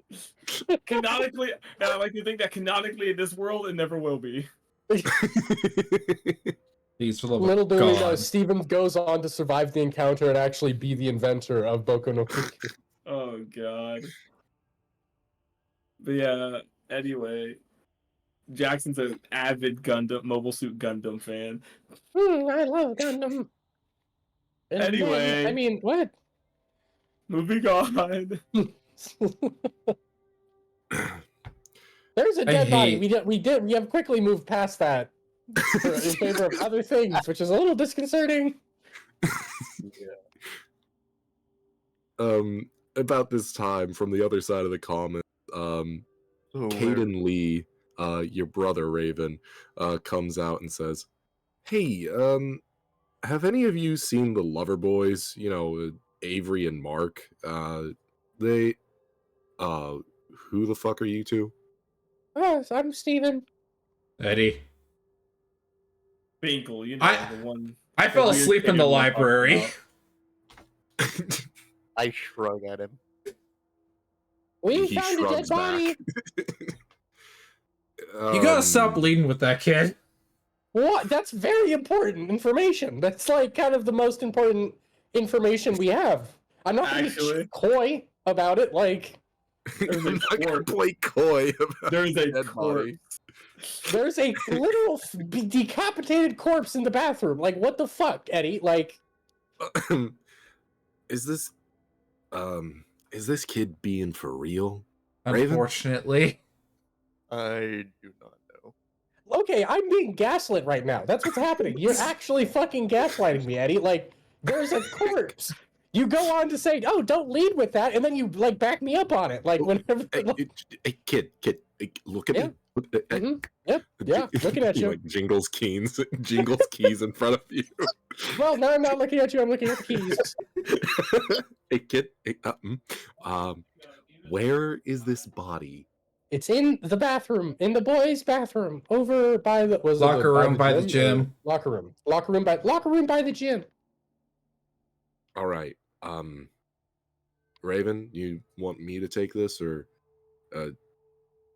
should we look into this? Because I haven't seen Finn in a while either. I would not I have know it's only recognized who the fuck was on the ground, would I? Yeah. You would have known him to be Toby Burns. Hmm. Is He it on burns what? to say that I don't know horror movie logic because I don't watch horror movies? Toby burns in hell. Because Mm. damn. Pretty much. Was Toby one of the names that this guy listed off? It wasn't. Okay.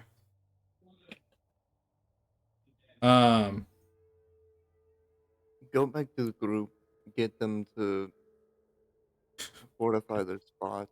We'll go look into it. Fortify their spots. What do you think's going on here? Like, If there's a dead body, you might want to get where you can defend yourself. Raven, Yeah, I think Like- I can handle myself in a fight. yeah, unless he has like a gun. that is very true. Like, what if he, I like, think you say like, oh, I could. I think everybody at that point would actually turn to look at him and just collectively silently agree that was the first thing of like actual intelligence he has said thus far. I mean, okay, sure, we could say that, but like, if he has like a gun or a knife, I mean, that's Well, You you know. tell me. You guys saw the body, right? What did it look like? A gunshot? I don't work for fucking CSI Miami, bro. I don't know. I think I didn't. I think check, Eddie so, would like, actively put his hand on Steven's mouth just to shut him up so he could think for a second. in his head. This fucking uh, kid, I love him. In all his internal monologue right now is just like, these ignorant fools, I hope the abyss claims them all. These ignorant fools, I hate them all. And it's just raging. But Just Steven keeps lets getting him. louder. Steven lets him cover his mouth and doesn't say anything. Dude, I this is Raven's older brother, bro. This scene right here. I did not get a good look at it. I just saw blood and no head. Okay, well, that doesn't really sound like a gun, now does it? No, but it could have happened after the death, so. I came over here, one, to leave, only to see the Fair massive enough. blizzard, I'll be and back. now I am going to try the phone. Yeah, it might be a good idea to call the cops. He pats himself down. Yeah, I got some change. He like throws a couple quarters at you. Beautiful. Proceeds to walk. Quarters. Proceeds to walk over to the phone and dial 911. As you pull up the receiver, you hear just the droning tone of a phone that is no longer connected. God damn it! That's why landlines fucking suck, bro. Yeah, literally, Your literally, best guess would maybe be that the storm had taken down one of the phone lines. Eddie like Yeah. holds up the phone to his ear, puts it back on the receiver, puts it back to his ear, puts it back on the receiver, grabs the whole phone and chucks it. Again, this is like a payphone. You can try, like, it's bolted to the ground, but you can try. Well, it would be one of those where like he just grabs the fucking like thing that goes up to your ear and he just chucks that. Thing that goes Okay. to you. What is this? A fucking like hold one end to talk in and hold the other end up to your fucking ear? The hell? I thought we were in the I wanna 80s, bro. It goes Yeah. all the way to the end of the cord, comes back, hits you in the head. It's springy, so it just flies back. It flies back and hits Steven in the face.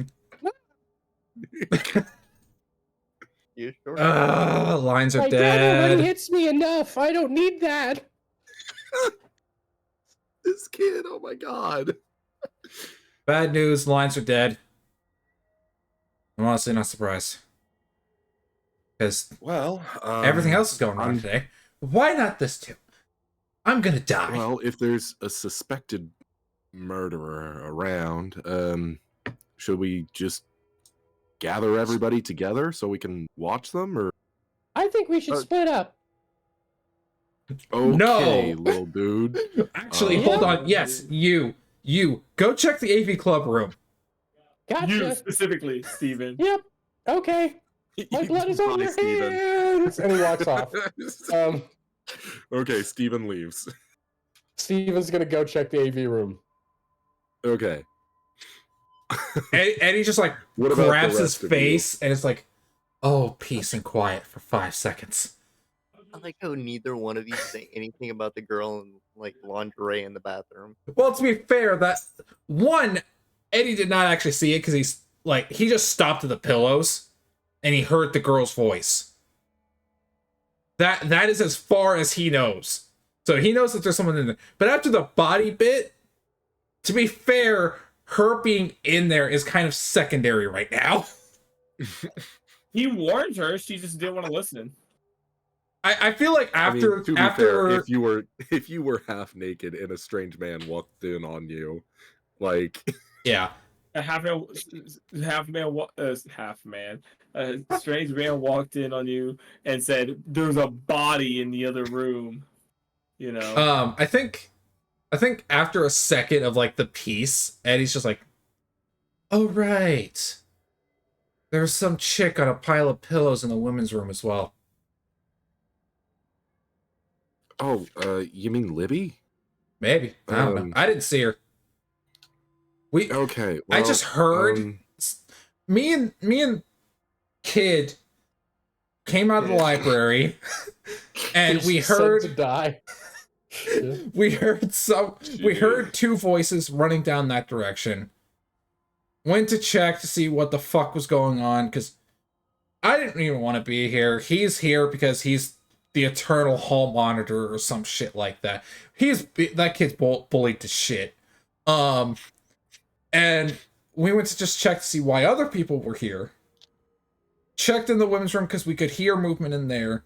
I opened it enough to where I could see pillows, and I was like, I'm not going any farther. He checked the men's room. He found the corpse. Oh my more. okay. Well, And just to be fair, I did double check. I thought he was fucking with me. Whenever, because okay. I think that's a good grasp of what we can go on for right now. I think I'm gonna find as many people as I can, and where should we huddle up? Oh, also, there's people in robes running around. I don't know if that's relevant.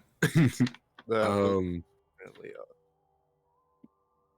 Huh? Yeah, no, that was just the hockey team, you know. Yeah, that was Oh, us. okay. it was a dumb ritual. To be fair, I saw them coming down the hallway after opening the door and seeing the corpse. So I got a little scared. Obviously. Yeah, So I ran this way. okay. Well, I'll meet you guys in the library, I guess. There's a lot of books in there. We could probably blockade it. Sure. I've got a stash of some snacks and stuff in there as well. I'll go up and down the halls and check in on rooms. Do you know if anybody's in the caf or kitchen? I couldn't tell you. Nope. I think let's split up and gather everybody into the library. Okay. That is such a bad idea. Yeah, no, that's what I mean by horror movie logic. Horror movie logic dictates everybody splits up to find everybody else to go to a central location. Actual logic says no. Well, I don't suggest like splitting up into groups of like one. Like we can take buddies. I mean, well, you did just send that kid off. He looks down the hall. No, he's gone. No. He's gone. And if anything, based on how much he talks, he'll be an early warning system because he'll probably scream.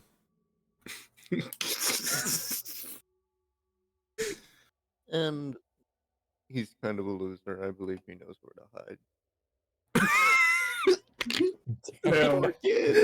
Damn. He's not wrong though. You know what? He's like the killer's gonna find him and he's just gonna rat you all out. He's just gonna be like, yeah, I'm over here. Like, yeah, I saw him. Go hide. I mean, you can't hear any of this conversation. Real. All right. So, are we taking groups or one big group or what's like? I don't know what we're doing. I'm just gonna take the west wing. You guys maybe take the east wing or something. I don't know. Do you want me to go with you? Sure, whatever floats your boat, Raven. So you two going together then? It sounds like it, and it sounds like me and Jackson are together. I just want to go home. Same. You know who's All never right. gonna go home? Steven. Steven is never Steven's never seen gonna go again. home. Steven is never going to be seen again because I feel like what's going to happen is somebody's going to trip him as we're running away from the killer. I already said I'm gonna throw him to the killer. I mean, you already sent him off alone. Like, Yeah. You're fucking bait, Don't worry. motherfucker. don't worry, my next character is gonna be worse. you think you've saved yourself from one character, but in reality, you've welcomed something far, far worse. As long as it has a better voice, I don't care. I want to start with Steven. Yeah. You make your way down the west hall and heading north. And the AV room is right next to the library on the right-hand side of the wall. As you walk down, you start to hear like almost like a grindstone, but less consistent, as if it stops and then starts again, as it shapes back and forth. The sound of stone rubbing against stone. I wonder what that noise could be. Let me go look and check that out. And he's gonna go towards the sound cautiously. Okay.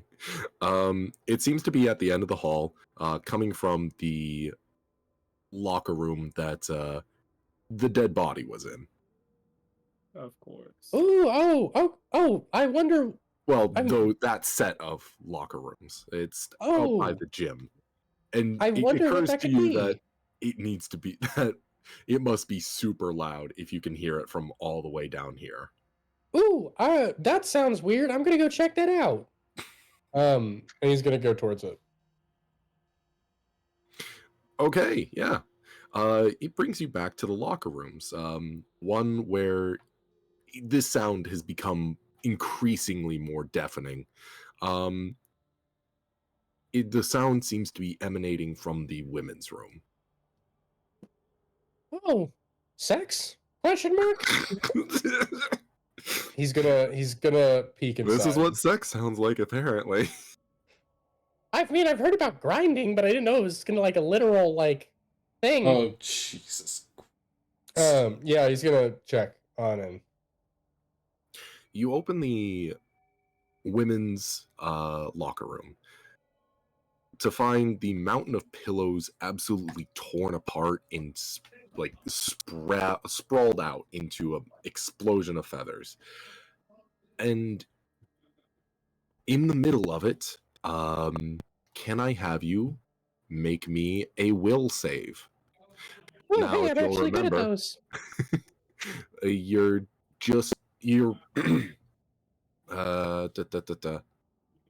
Whoop. Well, Will is Oh. is yeah, Will, it's yeah. different from the other two statistics. In the game, you'll be confronted with situations that'll compel you to fight, flee, Mhm. or freeze. One of those three. To resist this basic urge, your character must succeed on a will save. To succeed on a will save, the player must roll under their current pool. Whenever the character is prompted with the attempt, the will save is reduced by 1. That's after you make the save. So Well, you're so I get the rolling I your get the, will, you're rolling your spirit, and you're looking for your current will. Okay, So, well, so I basically get the first save free because I 1d6 is my will, and I have a 7 score, so I Right get the on. first one free. First one free. And yeah, Did I read that right? No, he, sorry. It's not reduced at. It's reduced when you make the attempt. Sorry. Yeah, I was like, But Mhm. either way, the first one is. I'm also going to need a sanity check. While this is going, you can hear the deep voice monologuing as he stares in. And just the deep voice, you know, the willpower. This is Steven's willpower. Says, deep into that darkness peering, long I stood there, wondering, fearing, doubting, dreaming dreams no mortal ever dared to dream before. And then I'll make the sanity check. Sorry, do you Okay, guys yeah, you're looking for a 3. 2. Oh, damn, nice. 2. Yeah, no. In that case, I only need to take 1 sanity from you. And Hey. it could have been a lot worse. When you peer into this room, you see the absolutely demolished mountain of pillows. A lot of the down from those pillows, the feathers that stick to the ground, are in a crimson liquid as it's pooled blood from a large, like 6 foot tall, floating head as it grinds its teeth back and forth, looking away from you. This monolithic bald head is just sitting there, grinding its teeth back and forth as blood drips from its lips that you can see. Steven, watching, with a deadpan face, no expression, silently closes the door and walks back to the group. So here's what I thought was gonna happen there, right? I thought you were gonna deadpan expression, silently close the door, and lets out the most girlish shriek available to him. As he's walking, it's like we get a dolly zoom of like his face as he's like walking, and like the entire world is silent except for the distant grinding sound as he walks, and we get the dark voice monologuing again, and he says, I call to mind flatness and emptiness, and then all is madness.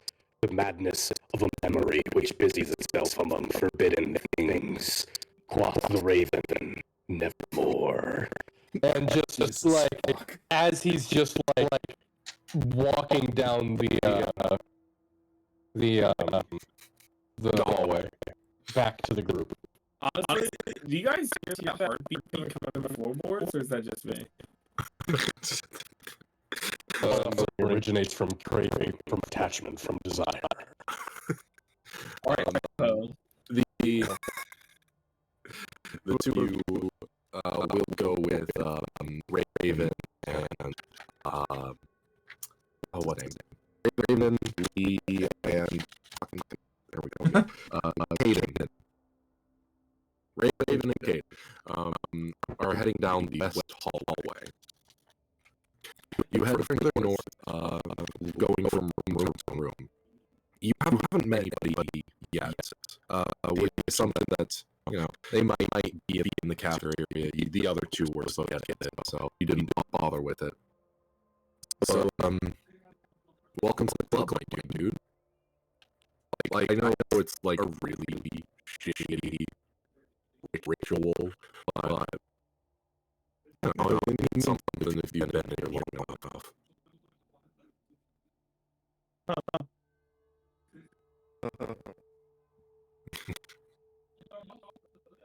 Would have preferred a little bit more about them. Sorry, they kind of, well, not kind of, they like literally and figuratively tie hands and rope behind my back, so I couldn't really help out, you know? I'm not really into that, so they're not going to do that to me very often, right? No, the only reason it did to me is because you're my brother.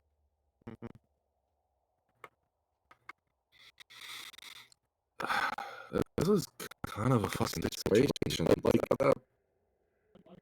I don't, like, what the fuck's going on? Do you have any idea?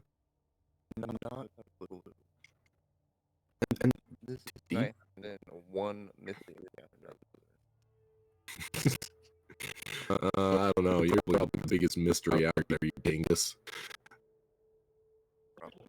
Hey, head explodes. check. Could you check Mrs. Jackson's room, the one on your left? I'll get Mr. Brown right. an eye out. All right, will do. I You- will Yeah. casually step over there, not trying to make too much noise. All right, you do so. You open the door to find Miss. You find the room to be, well, fairly just normal. Like, of course, it's dark and it's cold. The windows let through a blue hue from the blizzard, and then the reflecting moonlight off of it. But for the most part, there's really nothing that stands out to you.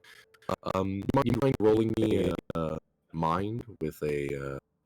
We'll say the target is 5. Okay, I need the biggest target I can get with that one. Nope. Nope. No, this room seems relatively just ordinary. You don't see anything as you close the door. The camera then pans up to find another hockey player who is decapitated, not dripping the blood this time, but pinned to the sky as his limbs seem to be severed as well. But still in the same configuration of a human being, as it is pinned to the ceiling. The then cut to the perspective of your brother, Caden, as he opens the door and looks around as well. It's about this time when you also walk in on him.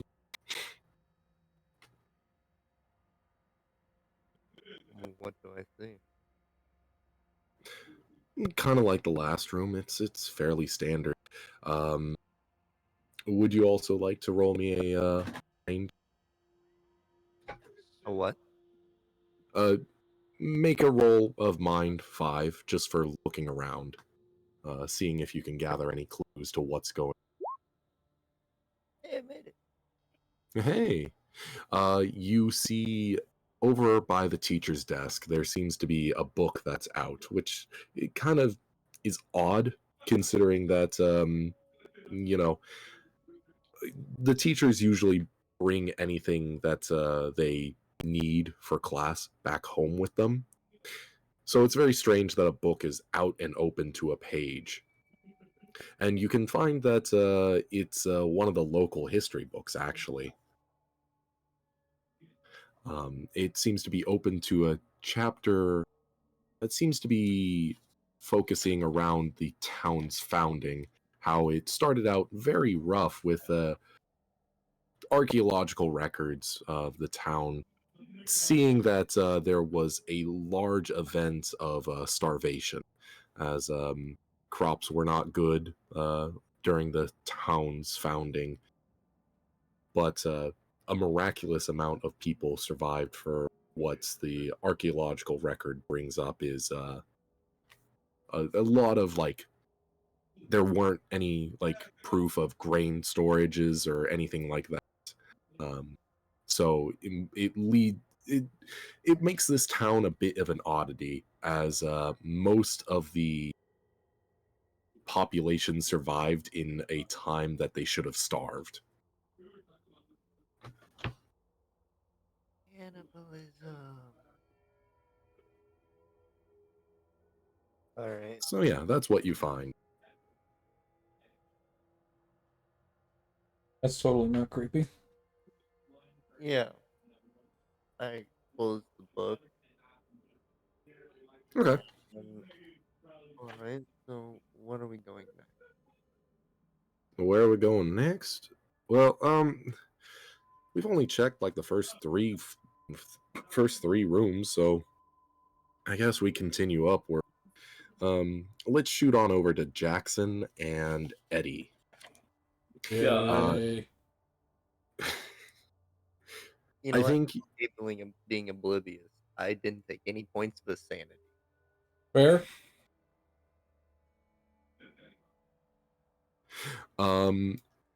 the first place that you check out is the cafeteria. Mm-hmm.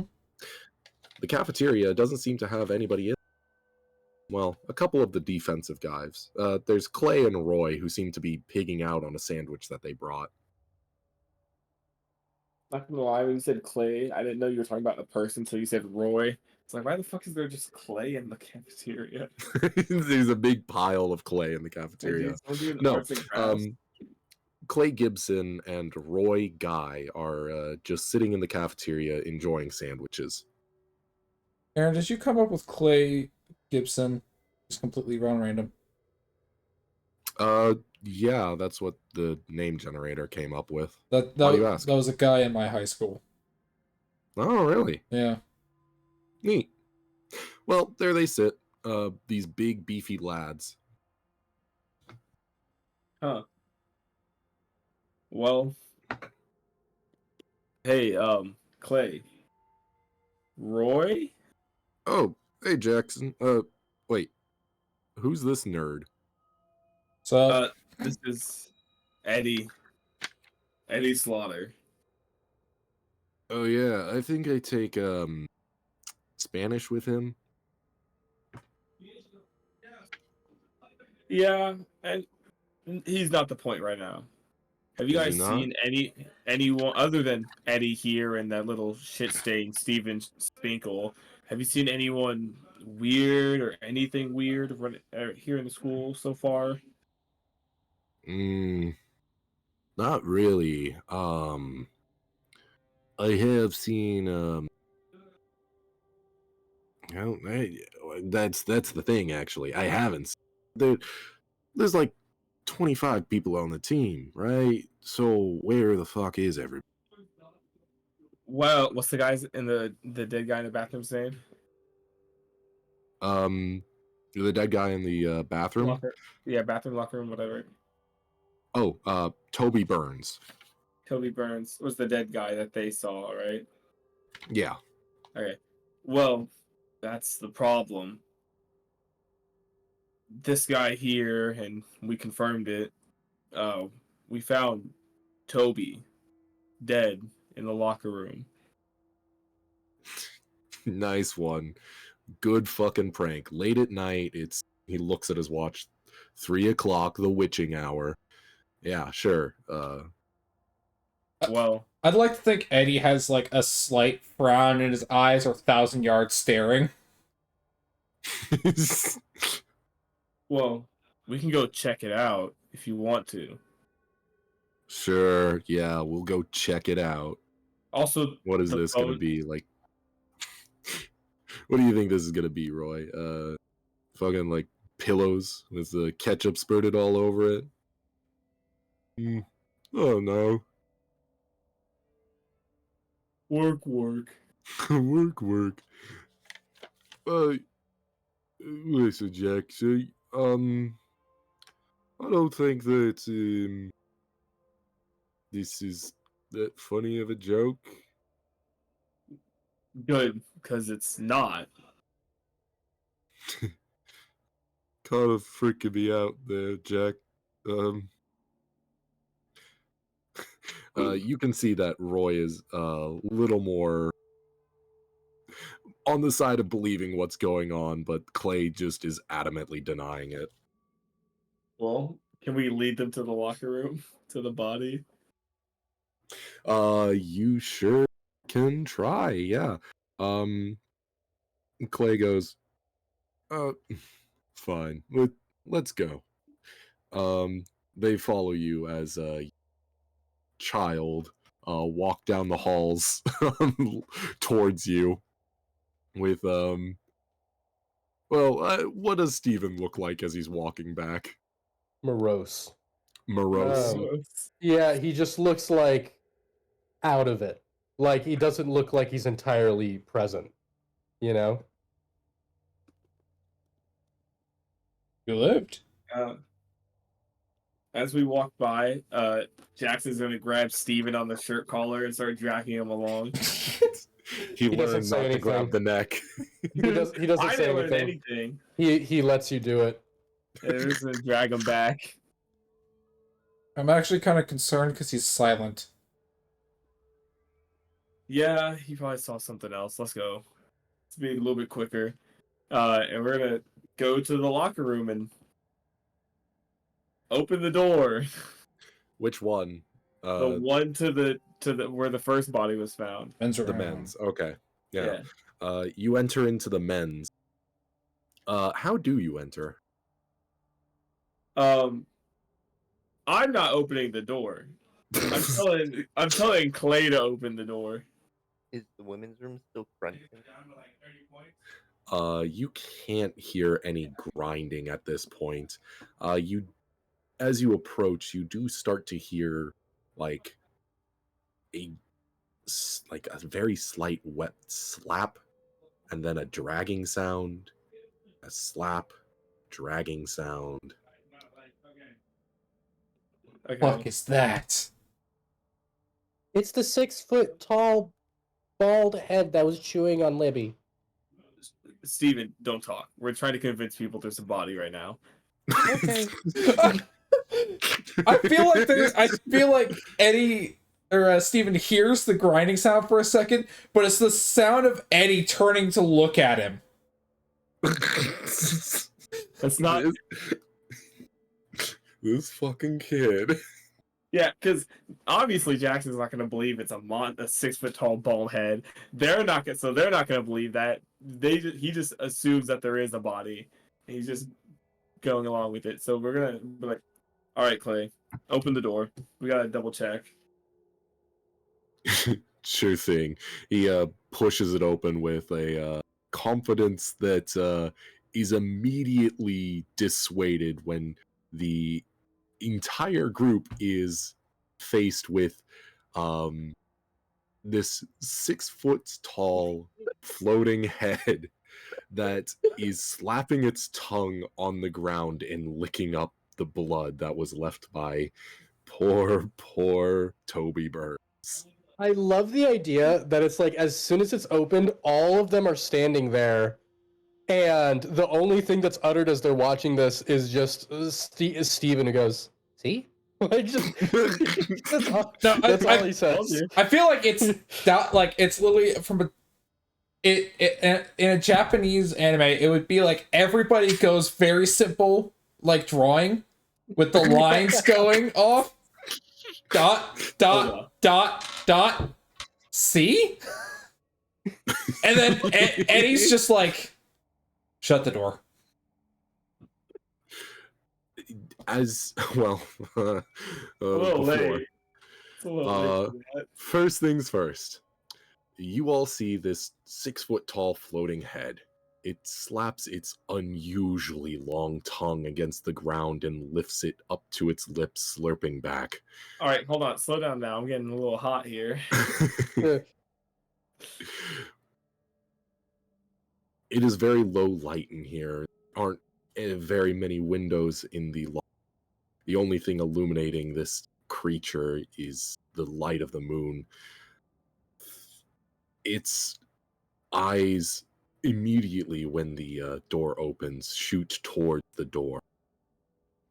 It looks at you with an intensity that is really unmatched. Some might, it's those of you on the hockey team, that this is the kind of demeanor that players get when they are equating a game to that of hunting prey. When you see this thing start grinding its teeth back and forth, and you see Clay rise up in the air. Now, I need all of you to go ahead, make a sanity check. As Clay is... his arms are torn from his torso along with his legs, and his head explodes. I'm looking for a 2. Nope. 4. Take it or leave it. So I feel like in this Take it or instance, leave it. one, how much sanity am I losing? Well, let's see. Let's start with Raven. We all have Raven's tens. not here. Raven's not here. Good point. Yeah, We have I guess we'll start with Eddie. Skeet up 3. Oh god. Ugh. Steven? Yep. I got a 5. Yeah. You're going to be taking 1 point of sanity loss for. You've already seen this before. Yeah, you've already seen this before. You're It's accustomed still to very it. jarring, but like I have seen this before. Jackson, take 2 points of sanity loss. Not as bad as I thought. Yeah, I rolled really low on a d6. Yo, 8. Listen though, if you had rolled max, I would have been insane already. Now, who is leading this party besides Clay? Who is the first person in front? Because I will require a will save from them, pretty much kind of setting the mood for the. Do we need a will save? Because Jackson would have immediately turned and started sprinting away. Like, No, Yeah, I I'll auto fail a will save for this. I will auto fail one for this. That's the thing about these will saves. It's you don't get to choose what you do for fight, flee, or freeze. That's We're missing one of the F's here. Sex. sex. Well, I mean, I'm assuming that Jackson would have been right behind Clay since he was the one that dragged them here. Yeah. Probably, yeah. So Jackson, you want to give us a will save? There. 2. Nice. So you do not suffer the effects of a will save, and you get to go ahead and choose your next action. Not even like, Jackson did say that he was gonna throw Steve into the monster, but doesn't think at this moment. Just fist clenches really hard, like both fists just clench really hard and starts sprinting with this child in tow. He grabs. Okay, yeah. He never let go of the collar. He just and gripped tightened and started sprinting. And I assume the rest of you follow suit. Oh yeah, no. Eddie, it's literally Eddie sprinting at full tilt. Which he's surprisingly fast. Because of you're not carrying a 150-pound 12-year-old with you. I got little legs. I can't run fast. Yeah, you're being dragged right now, buddy. You're not doing any running. For real. Yeah, no. You run out of there as quickly as possible. I guess I should roll will save for Roy. Yeah, I was gonna say, can we get a roll save for Roy? Oops. Cockeyed. Oh, Cock. Roy, buddy. Roy, buddy. All right. So on 1 through 3, it's flee. On 5, it's freeze. And on 6, it's fight. He rolled a 6, didn't he? Roll? Oh, Roy, buddy. He rolled a 6, didn't he? Oh, he's gonna fight it. Hey, Oh, buddy. what a king. I feel like it's kind of one of those where Roy's just like, you motherfucker, you killed my friend. You hear Roy from behind you go, You let go of him. Why does it sound like Markiplier?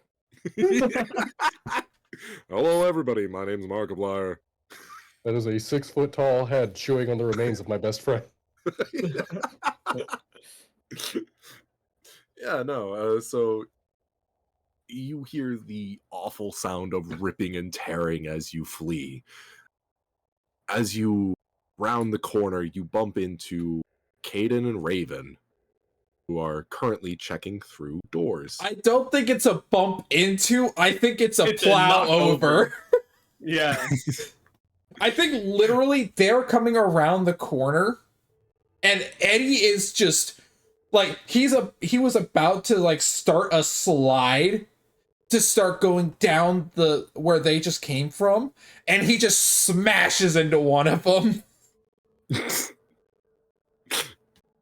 this motherfucker was running full tilt. Yeah. Yeah, I think Jackson. You Jackson smash tries right to- into Caden as you round the corner. Jackson Uh, tries to stop, but like gets tripped up by this fat fucking dragged along and just falls over. Fucking Steven like falls into a Family Guy pose, you know the Yes.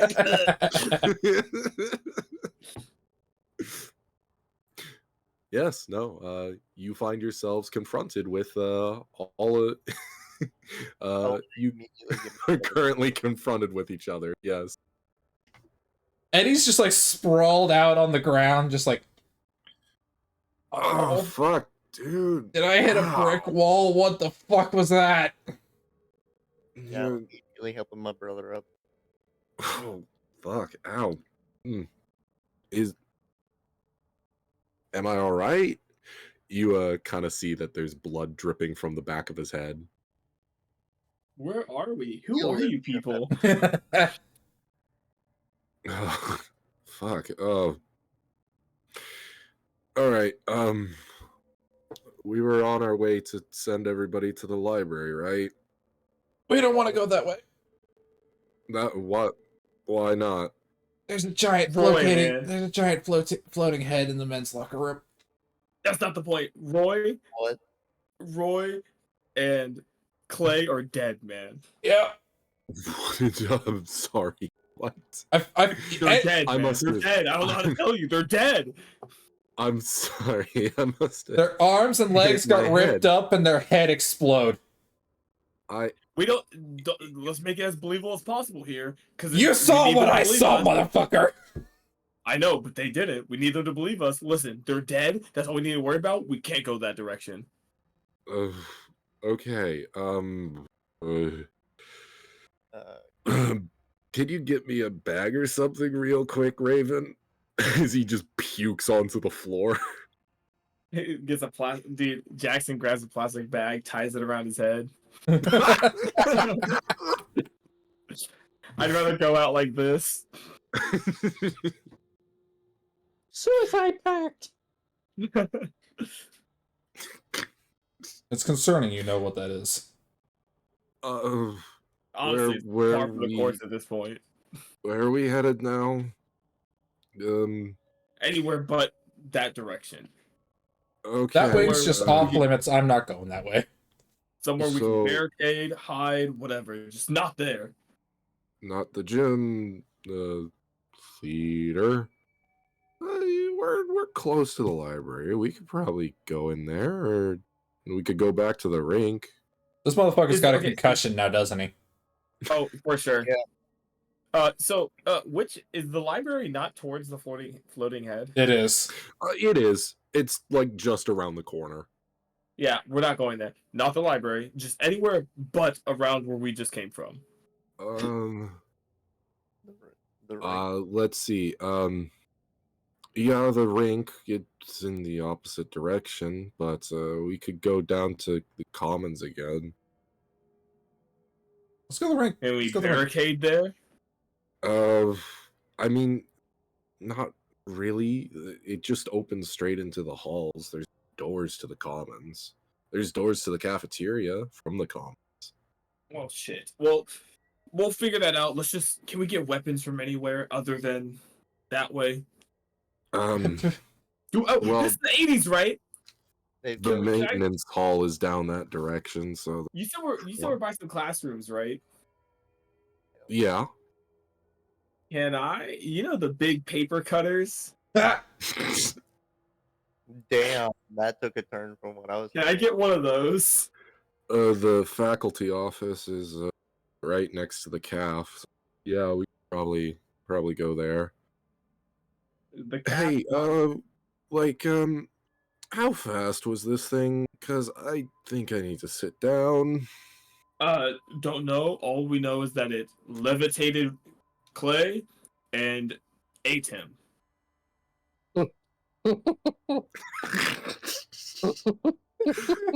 What an absolute statement. Well, that's a word. That's a combination of words I never thought I'd hear. Yep. I would say Steven can back us up on this, but it's Steven. I can. I can. Don't fucking gaslight me, you motherfucker. I'm right. Where'd you learn that word from? What are your weird friends? No, I'm just like, fuck you. God damn it. You play hockey. Why should I care about your opinion? You're gonna die of CTE at 25. It's the 80s. You have to listen to my opinion in this time era. What? Why? It's Otherwise, dark. it's a hate crime. Oh, that's... Maybe you get brain trauma if you don't already have it. I just want to get one of the paper cutter like blades, man. Yeah. You fucking kill Steven first thing with it. He fucking bash his head in with. Gotta test it out. I'll have you know, we've got several of those in the art room at my college.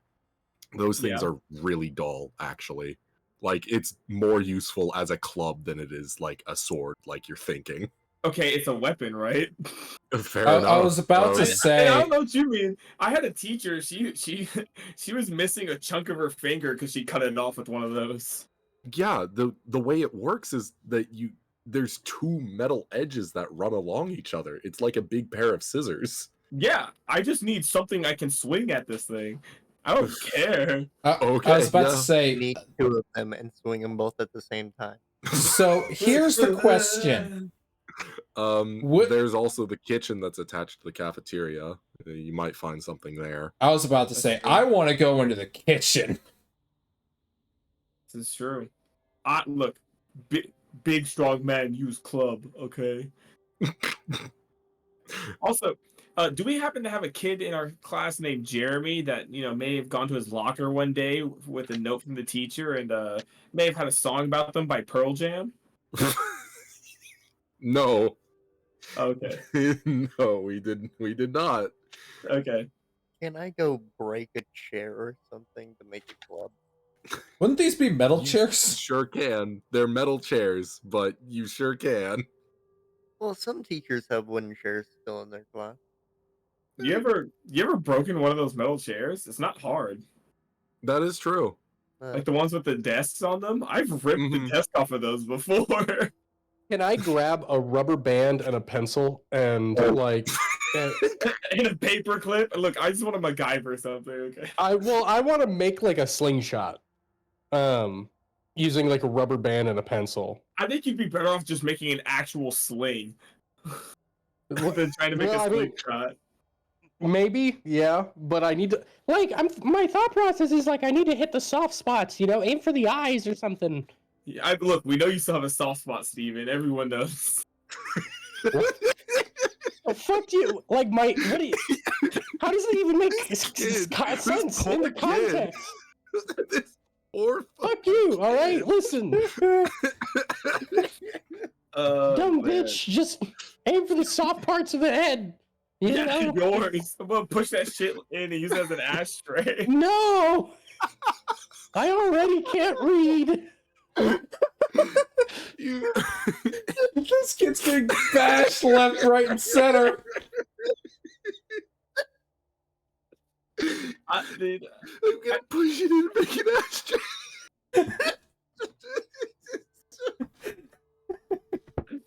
My bad. Oh my god. Okay. Okay. Oh my god. Are you sure this isn't a comedy? This kid is like a beluga whale. You just push it in.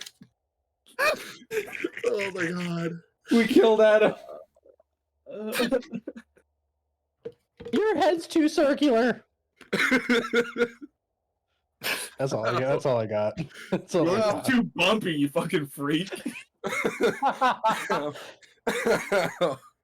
Your head's shaped like a fucking pomegranate, you circular ass.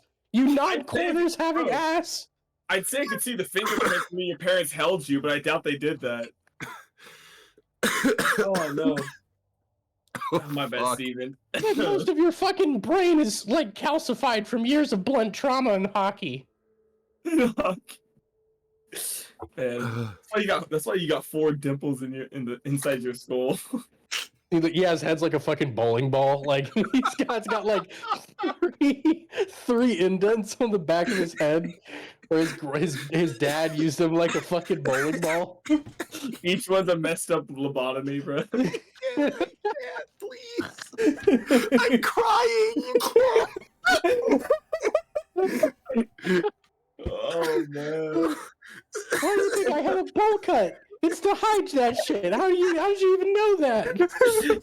Dude, nobody's told Steven he has like the bald spot like a monk on top.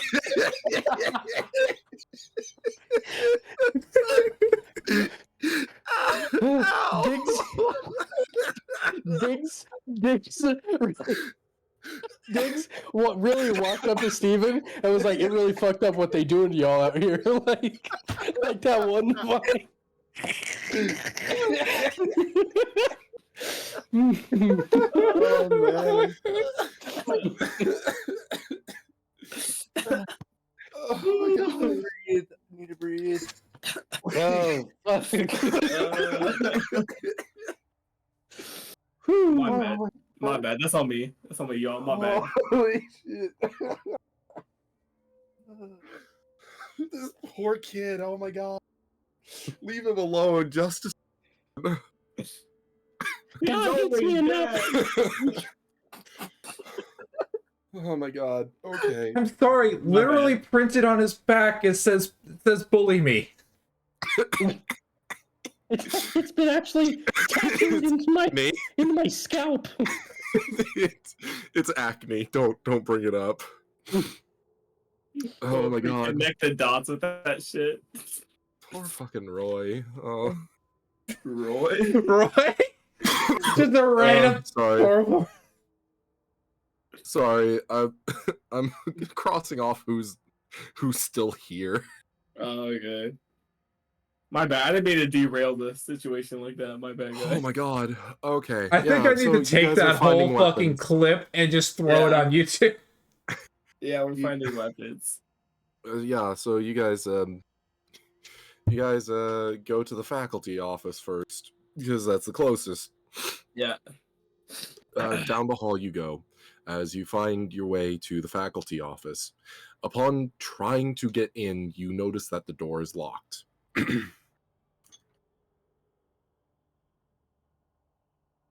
It's locked? Sorry, I got distracted. Yes, it's locked. Okay. Understandable, I guess. It's Oh, one of those shit. old wooden doors, but it has that the kind of glass that has like the wire that runs through it in that Yeah. like fishnet pattern. Yeah, Yep. Yeah. it's one of those. Well, I guess no point in trying to make noise. Like, no point in making too much noise or something, or taking time trying to break into this. To the cafeteria, I guess. In the cafeteria, as you enter, you see God. You see Lexi Melendez along with Jonathan Cook, or Sea Dog, as you probably know him. Yeah. You know, Both of the two of them looking pretty fucking horrified. you know, Aaron, you gotta really. I don't know what name generator you use because I had Alexi Melendez in my fucking school. Well, you look about I as think we're horrified as we feel right now. You see that instead of holding up like a what you would expect the hockey team captain to hold up, a hockey stick, instead he is holding one of those giant metal paddles that they use to like stir in industrial settings. Stop. Yeah, I know. Stop. You give me flashbacks, okay? Continue. He's holding up that paddle as Lexi is holding a kitchen knife. So much. Are there any fucking more of those Bavarian knives in there? cream. So much Bavarian cream, dude. Oh my You- god. Oh, for me, it's refried rice. Oh. You, as you enter and you say that, they each scream and flail wildly with no real no real accuracy. Good to see you too. Steven closes his eyes and says, "The Force will guide me," and walks right past them without getting hit. Steven closes his eyes and says, "May the abyss claim them," and like walks with him. Oh, sorry, dudes. Didn't notice you there. Yeah. There's more knives in the back, although I think it's mostly like bread knives and stuff. I'll take anything for the you floating head. two know what's okay? So I'm not going to saw it as well. Well, we might all be going collectively crazy. That was an option. Mass hysteria. Is it really like Pulling people apart and causing their heads to explode? Mm-hmm. Yep. Sick. Anyway, let's find some weapons Me and block the win. doors. Me win the. Okay, Steven, You stop. ever wish that you could would Steven, Lexi Steven, stabs you're herself. huh? Steven, your two brain cells, She unfortunately, are already in overdrive. Stop. She hears these conversations that you're having, and then she just gives up. Like Yeah, I might only have 2 brain cells, but you know, there's no donations around here. What are you like 6? Yeah, 6 is just deep in your mom. Yeah. So let's find some Yeah. weapons. Let's find some weapons. Can we? Is there like anything I could like? I need to make. We should like make a club, maybe a sling or 2 for range. Anyone here know how to use medieval weaponry? Yeah, I do. Of course you do, Steven. Fuck what you. does the eternal hallmarker need to know medieval weaponry for? Well, he's not allowed to Because I carry a need to gun in snipe school, so someone. he makes Yeah. them. I don't know why we're worried about range weaponry. I have a gun. The courts are trying to take it away from me as we speak. Those damn liberals. Those damn liberals. Yeah, make a club. And since it's the 80s, these are all gas stoves, right? Yeah, they all have pilot lights as well. Okay. I'm gonna blow out all the pilot lights Oh fuck. Oh, Jesus Christ. and like slightly turn each of the knobs just in case. As a backup plan. Are you trying to blow this place up? What? Caden is just like looking at you. Hey Jackson, is that really the smartest thing to do? No, I I don't actually think I like this can- train of thought. I don't think I can run very fast from this. Yeah, it's Whoa. for run it. It's not meant to be ran away from. Thing is, if you do this, you better make sure you kill it. Well, it's either this or get levitated, have my head exploded, and eaten. I'll take my chance if it comes down to it. Really, this seems like a much more painless way to go. For once, I agree with Steven. See? That's something I never thought I'd hear in my life. Me No, neither. okay, this is like the 3rd time you've agreed with me. Like, This do you is like like- the first day we've met. the first day we've met, and I've actually had a pretty good mix of like right and wrong things for a 13-year-old, and you guys are acting like I'm crazy, and it's weird. You are crazy. That's I'm why not we're surprised crazy. you're right. Why Anyway, are you in the high school? it's a senior junior high. It's a junior senior high, you dumb motherfucker. No, it's literally one of those where it's like all the grades are in one school. I can't wait for the duck book to come back. Like he was about to graduate, but so they brought him here on like a visit to the high school he's gonna be going to, and he just got left. They forgot about him. he's actually from Chicago. But yeah, I want to make a club out of something. Yeah, no. Or There like a are makeshift spear. there are plastic chairs strewn about as the cafeteria Strewn? is these strewn about. Sproon about. Gotcha. strewn about the cafeteria, as there are these long, not benches, long tables that divide the cafeteria into fourths. In the currently held up in a small pile of chairs is Sea Dog and Lexi.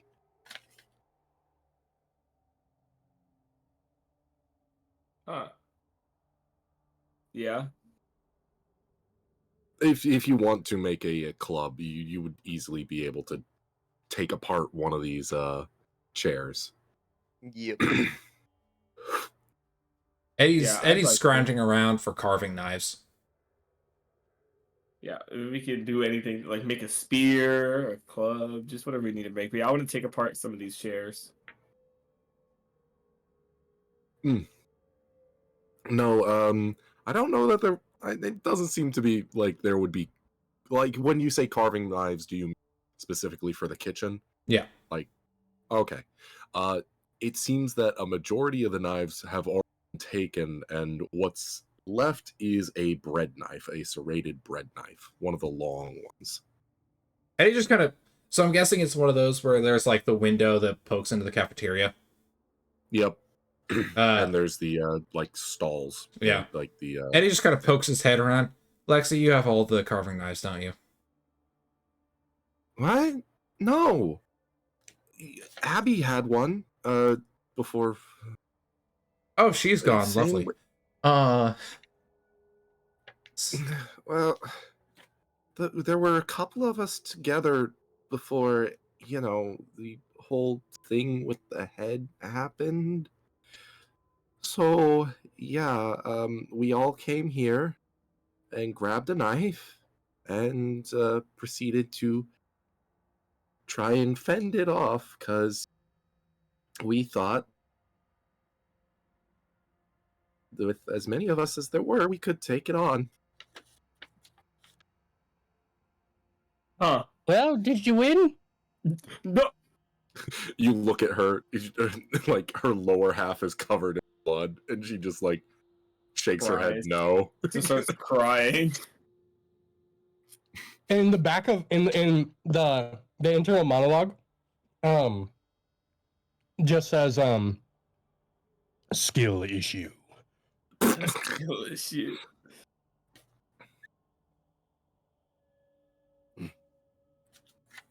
Oh, let's see. None of those. So let's see here. And he just kind of starts digging for anything else that could be like of use. Okay. Um, there's really not a whole lot that really sticks out to you as a very good weapon, as other than like a frying pan as a club, something like that. Are we talking like a there good isn't- cast iron? Oh yeah. Okay. I think Eddie would just like heft that. Okay. My mom used to try to beat me with this. And then put it on his shoulder. Okay. You do so. Yeah.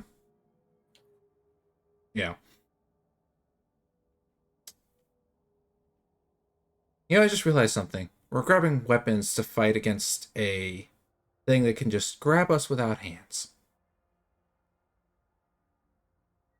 Fun. Hey, better than nothing. I guess. Well, what's even more crazy is that no one has any like ranged options yet. Like a sling or a slingshot or like Yeah. rocks. Is there anything to make a sling Um, in the fucking You know what you could- cafeteria? You know what you could use is you could use like one of those thick rubber gloves and like attach it My- to a my cylindrical shoelaces. object. No, get this thick rubber gloves, like fold it a little, put my shoelaces through the ends, tie it down, and then get whatever I can throw out of it. Okay, yeah, that works too. you take the laces out of your Steven's shoes. well, your Skechers probably. He's Yeah, not I was wearing shoes. Steven's. He's not. He doesn't. Wait. He has Velcro shoes on. like in the 80s, Skechers were like the big, like really cool shoe. Like they're the Yeah, no, I Air know. Force Ones of their day. No, I know. I was just trying to take Steven's shoelaces, but this He does not have fucking Steve Velcro. shows. He does not have. He does not have any like laces. He has Velcro. He's such a fucking dork. I love him. They don't let me have shoelaces. Hey, Aaron. Yeah. While I'm in here, is there a freezer? There sure is a freezer, yes. I open it and look through it. Do I find like ice cream bars or anything like that? Frozen chicken nuggets as rocks for as like slingshot. No, I don't care about yes, that. No, I do think that there would be ice cream in this freezer. Yes, that is a reasonable assertion. Eddie grabs the ice cream in a spoon and just starts eating it. It's real cold, man. That's fucking fine. If anybody gives him a look, he's just like, what? I'm gonna die anyway. I might as well eat something good before I do. As you all are going about the kitchen, you start to hear grinding as Well, Guys, Steven, go check it out. I got an idea.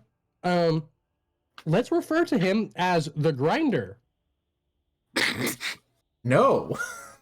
No, Why? That's a great name. let's just not refer to him at all. It might summon him or some shit. What do you think we should call him? Well, Baldy. both Oh, Baldy? Really? In his school? Yeah.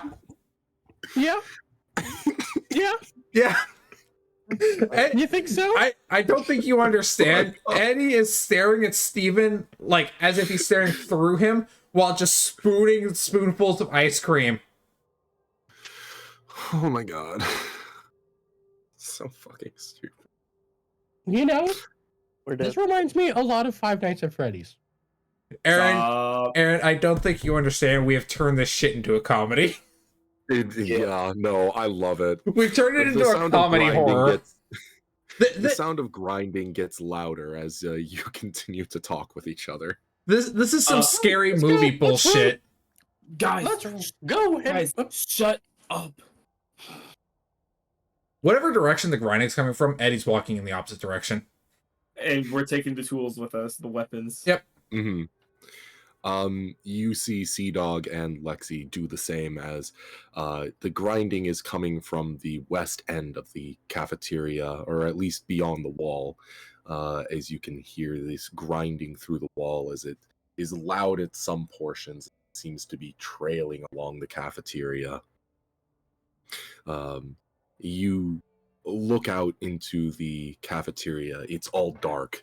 The only light from the outside is mostly obscured by the snowstorm, but still seems to peer into the cafeteria from those large double doors on either side. And you can hear the grinding get really loud by the time the head starts to float past the first door, and then the second, then the third, and then the fourth. The grinding comes from the east end of the cafeteria now, before getting quiet once more. It almost seems to be patrolling. Hmm. So, We're waiting every night to finally roam and invite newcomers to play. do we know with if anybody us. else is alive? You're a bastard. Stop singing FNAF songs. Cut that shit out. No.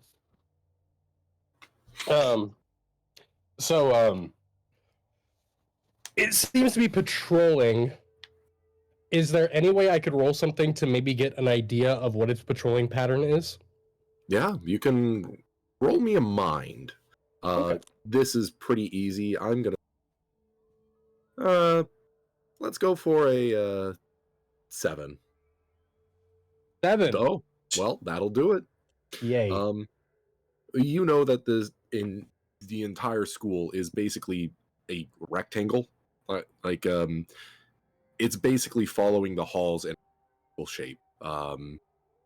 It's not going down the northmost hallway back and forth towards the rink, in between the rink and the gym, where the locker rooms and the theater lie on the north end of the building. It's following this big circle around the entire building. I relay this information to the others, but in sign language. I draw a certain vague map of in the air with my finger of where it's patrolling. Jackson just shrugs at you. Eddie hefts the frying pan. Huh? Put my hand in my temple. Okay. In my soft spot. Shut the fuck up. You do what with the frying pan, Chunky? Heft? See, now when I hear the word heft, I think throw. He yeets it at the child. So, Throws it into the darkness, and in the distance, we just hear the generic pan clatter sound effect. It's the metal bar falling sound Hey, effect. that's the metal pole sound. That's what it is. yeah, and Yeah. the grinding noise just stops suddenly. God. Okay. Quick question. That scared the Fuck fuck out of you. me. I didn't mean to. To Hell. hell. I That didn't scared know the if you- shit out of me. Eddie, That's Eddie what we looks hear. around. Is there a clock in here? Yes, there would be. What time is it? Does it have Uh, radium on the hand so we can read it in the dark? So the lights went out, if you remember. Yeah. This is Um, 80s, analog only people. yeah, it's stuck at 3 o'clock. Yeah. Oh, wait. If we're talking... Well, look, it's stuck at 3 o'clock. That's what happens during the witching hour. It's a common trope. Okay. Well, I'm just accept thinking it. because most analog clocks would be battery powered. Okay, magic head floating through the air. Clock stopped because magic stopped clock. The witching hour with 3 o'clock hits. See, the floating clock head actually has stopped. nothing to do with that, weirdly enough. It's a purely scientific anomaly. It's The SCP Foundation shows up to collect the head, and they just don't know what else is going on either. that's just actually pretty normal for the SCP Foundation. Yeah. Anyways, I mean, hey, yes, the clock is stopped at 3 o'clock. joke's on us. It's just the lunch lady forgot to change the batteries. Yeah. But yeah, so it stopped at 3 o'clock. Okay, so we're just kind of fucked. I pull out my Jackson's gonna pull up their like wristwatch, their timepiece, Mm-hmm. and like look at their wrist. Is that also stopped? It is as well, yes. Steven reaches into his pocket and he pulls out a pocket watch on a little chain. Yes, it is stuck at 3 o'clock. What about my digital McDonald's Dora digital watch? Funnily enough, that one isn't. Because it doesn't exist. Because it doesn't exist yet. Okay. Well, Jackson's gonna kind of shake his wrist and just like drop his shoulders. Can we get a timer started for when we all get gassed and have to leave this fucking room because I left the fucking gas stove running? I'm keeping track, yes. Okay. I thought we already left. Didn't we run away from the monster? We kind of like stuck around the thing, but it's like there's just a door connected to something else, right? You said. Well, we do know where we do know its path, so we could just wait for it to get close to the gas stoves and find a way to light it then, you know. The cafeteria is completely walled off. You only saw the through the windows of the doors Yeah. that lead to the lead from the commons to the cafeteria. Yeah. I unfortunately need to go to bed. It is almost 10:30. Yeah. Steven walks into the darkness and is never seen again. Have a good rest of your night, all. And I love you, and it was a good game. And Steven, munch, crunch, munch. All right. Have a good night, everybody. See ya. Don't die. You can watch the VOD. Yep. So Steven is gonna like, I guess is like, don't worry, I'll check it out. It's kind of Don't worry, I'll check it out. He leaves into the darkness. Munch. He gives you, hey, it's patrolling. Leaves. The soft spot in his skull gets squished in. see. I like to think that he went into the darkness, and there's a potential for an NPC to be wandering around now. It's Yeah. a mentally deranged one with voices. Yep. All right. So, what's the plan, my guys? Fuck, man. If it's patrolling, we can just like I mean, we can kind of we could. chill in here because they already went by once, right? So we can just kind of chill in here. I mean, I feel like the one thing we could do is just essentially follow it. Also, is this the same floating head or a different one? Because if they ran into it and we had just seen it, there might be more than one. It's low lighting, and that's also entirely possible. Yeah. Hmm. I mean, Ed is just vacantly eating ice cream. Yeah. I guess as Steven Stills, or not Stills, as Steven Spankle, Spinkle. Spinkle, leaves, he drops off his books about, his one book about waterfowl, along with the two others he grabbed. Jackson's gonna grab those just because I'm curious now. All right, you got a book about waterfowl, two other books that were used to make a fort. Yeah. Oh, they had no significance. This wasn't like some spell book that Steven knew was in our library, and so that's why he created a mortal body to, sneak his way into the school or anything like that. So it's just 3 books of waterfowl. It doesn't seem to be a. There is one big book of waterfowl and 2 unlabeled books. They are missing their jackets and they don't have any writing on the spine. I'm gonna, Jackson's gonna try and open one of those up, and you know what, we got some time to kill. Let's read. I'll take the other. I'll flip through it, see if Yep. there's anything of note. Yeah, Cool. we'll just split the books between us and read. There is Well, one's in German. into the room. What? There's gas leaking into the room. This is true. And So anyway, so one's in here's my German. thought process, right? There's the bucket of ice cream cradled in Eddie's arm, right?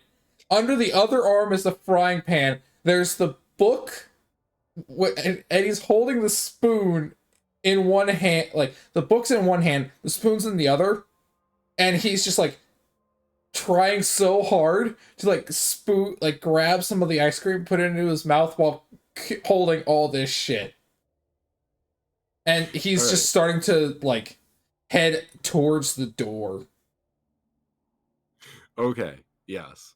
The book that you have, Jackson, that Mhm. is in German. Okay. Okay? Yep. It is a very old book, and it seems to be in actual handwriting. The other book seems to be a old fairy tale book. Hmm. Yeah. Would either of you like to roll me a mind check? We're gonna go for this is a little higher. I want either one of you to go ahead and roll me. We're aiming for a 2. Well, I guess you hit it. All right. Oh. What I do? Okay, we're good. All right. Jackson, The only thing that you can read in this book is that Oh, you said a mind check? yes, mind. Okay, no, that's right. I rolled the right one. Never mind. Yeah, only thing I can read. Yeah. Continue. Okay, yeah. You see the only real word that you can make out is Schlutz, which is a name.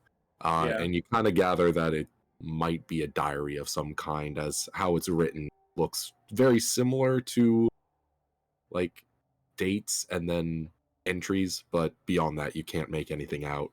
This is the 80s, right? Yeah. I'm surprised he could make out that much. Surprised he's like, why? There's no 31st month. Jesus. All right. And what about mine? Eddie, you notice that out of this child's storybook, it seems to be very old, like incredibly old. The cover is worn down. The fabric that was used to help bind it is coming apart. It creaks whenever you open it, but you notice that it naturally wants to open to a certain page, and laying the book down, letting it open, allows it to flip to the story. I like to think you're just like weird, trying to flip the page back to the beginning, and it opens up, and you're like, "The fuck is going?" And you keep like going back and forth with the book, trying to go back to the beginning, but it keeps opening towards the fucking middle. It's you could just like have it open to the first page, but it just naturally wants to open to one page just because it's been used so much. Yeah. It opens up to a story called what did I have written? My Fair City. Okay. Yeah. The story seems to go as follows. A long time ago, there once was a mighty town filled with many people, all happy and gay. Though one winter, they neglected to grow their crops so much, so that they would go hungry. Oh, God. Is anybody else hearing the double voice? I heard it, yeah. Just Yeah. me? Oh, No, okay. I heard it. All right. They neglected their crop so much so that they would go hungry this winter. This went on for some time, and many felt they had lost the will to go, until a sharply dressed man came to town. The man promised foods beyond wildest imagination, stuffed geese, berries, jams, and all sorts of delicacies. Now, he only offered one. He only. ugh, He would only accept one thing for return, and that would be the hand of the town's beloved daughter, the mayor's daughter. Sorry, the town's beloved mayor's daughter. The town would not give up such a fine young maid for much of any reason, as she was too beautiful and kindly and would not compromise on any morals. The man said, "It's either this or sorry. Duh, duh, duh, duh. It's either this or starve. Make your choice." And the hungry townspeople decided to go ahead and take the man up on the offer. Once time came, the man brought a bounty of food, so much so that the entire town could feast and be happy and full for many months. When time came to give up the daughter, the man neglected and said, "Please, take this instead. I offer you my entire estate and dominion over my people." The man said, "That is much too generous of an offer. I need only the daughter.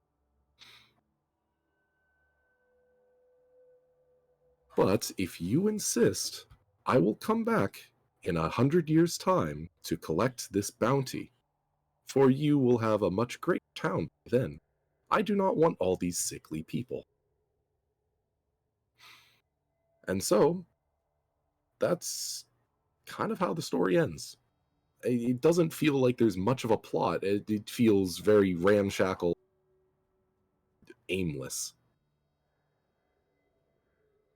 Huh. Is there a date attached to like this? Like a year? It doesn't look like it.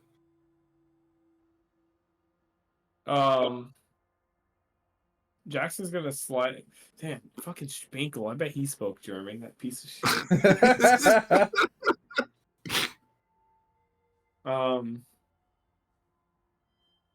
Shit. Can't fucking read it. Can I pull up my phone and use Google Lens to translate it?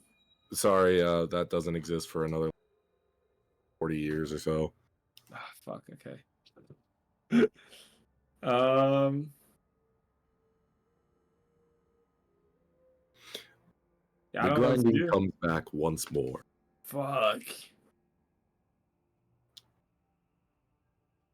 Okay.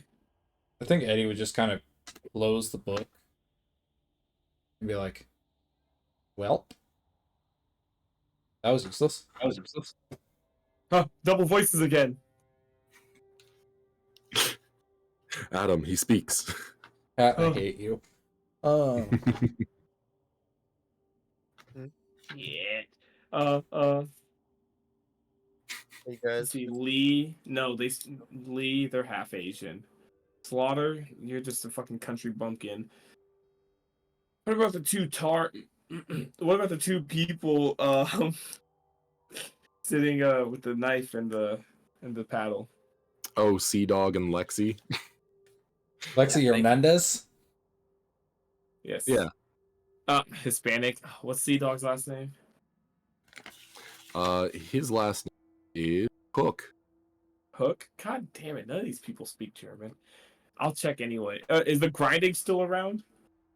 Yes, as you see the head goes by the two doors, or getting more. Okay. I'm gonna like kind of. Jackson's gonna like slip them a book, the book that he had, like over to like just have him like then like do like a circle motion like of like pass it around. See if anyone can read it. As far as you're aware, nope. That's why I want the book passed around so I can be more aware of whether yes or no. I don't think anybody can. Yeah, I didn't Nope. think so. Nope. Fucking Spinkle would have. God damn it, that rat bastard. Well, shit. So because the journal and the fairy tale seem close at hand. Is there any like? Can I flip through the journal some more, or what it appears to be a journal? See if there's any like weird writing that doesn't match the language that I'm reading at the moment. No, it doesn't seem to. You could probably find a German English dictionary in the library. Yeah, no shot, champ. Not even gonna attempt. No, I don't need spells that bad. I'd rather just take my chances in the fucking snowstorm at this point. Fair enough. Do you? I don't want it to be that easy to kill them off. The 5 mile hike in a blizzard sounds horrible. Unless the blizzard isn't actually 5 miles across. And it's just surrounding the school. I'm assuming this fairy tale has something to do with this situation. That's all I gotta say. Yeah, I Alright. mean,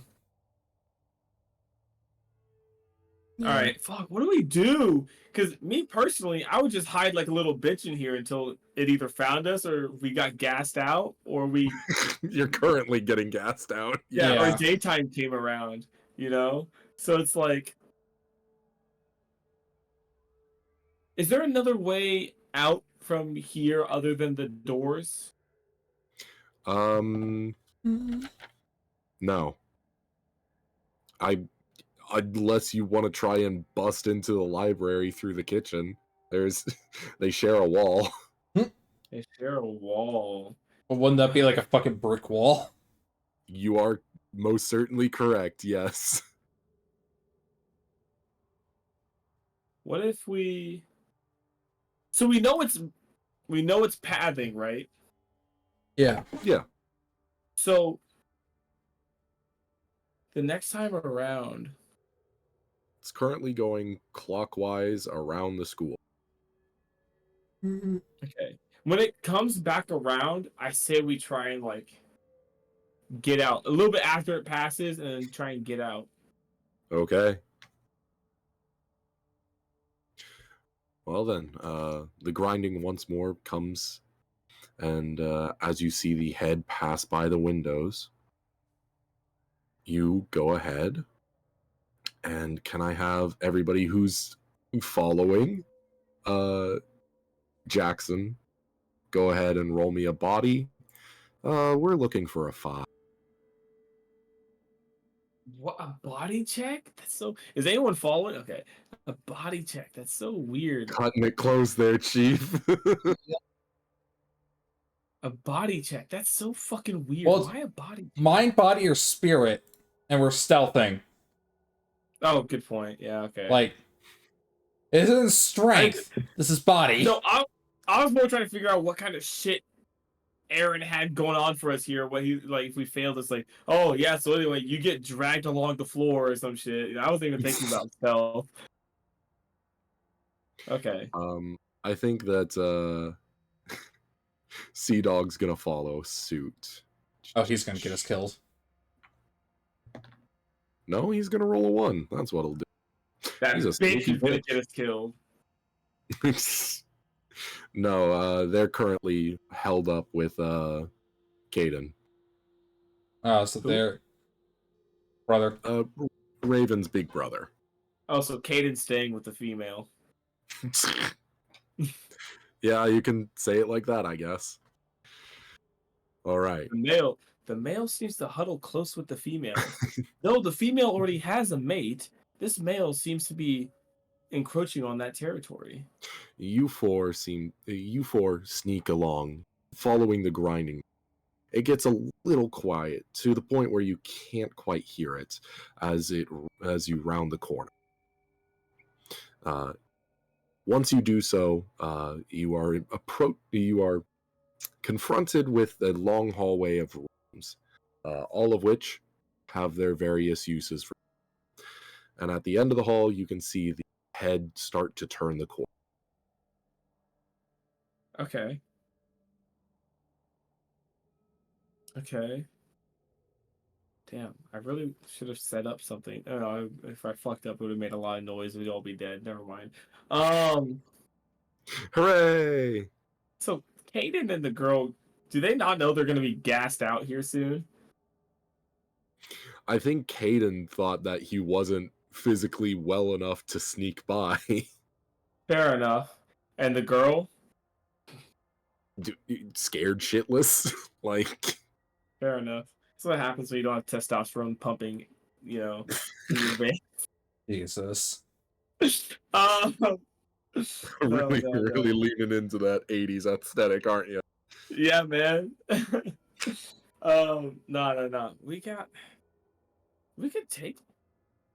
Is there a lost and found in the office? Yeah, that would be over in the administrative portion, yes. Okay, where do Which we want to? you're close by, actually. Yeah, where do we want to go from here? That might not be a bad place to. Oh, but the door was locked. Correct. Right.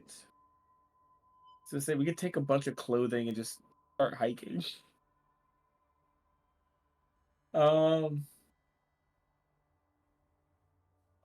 Can I check my watch again real quick?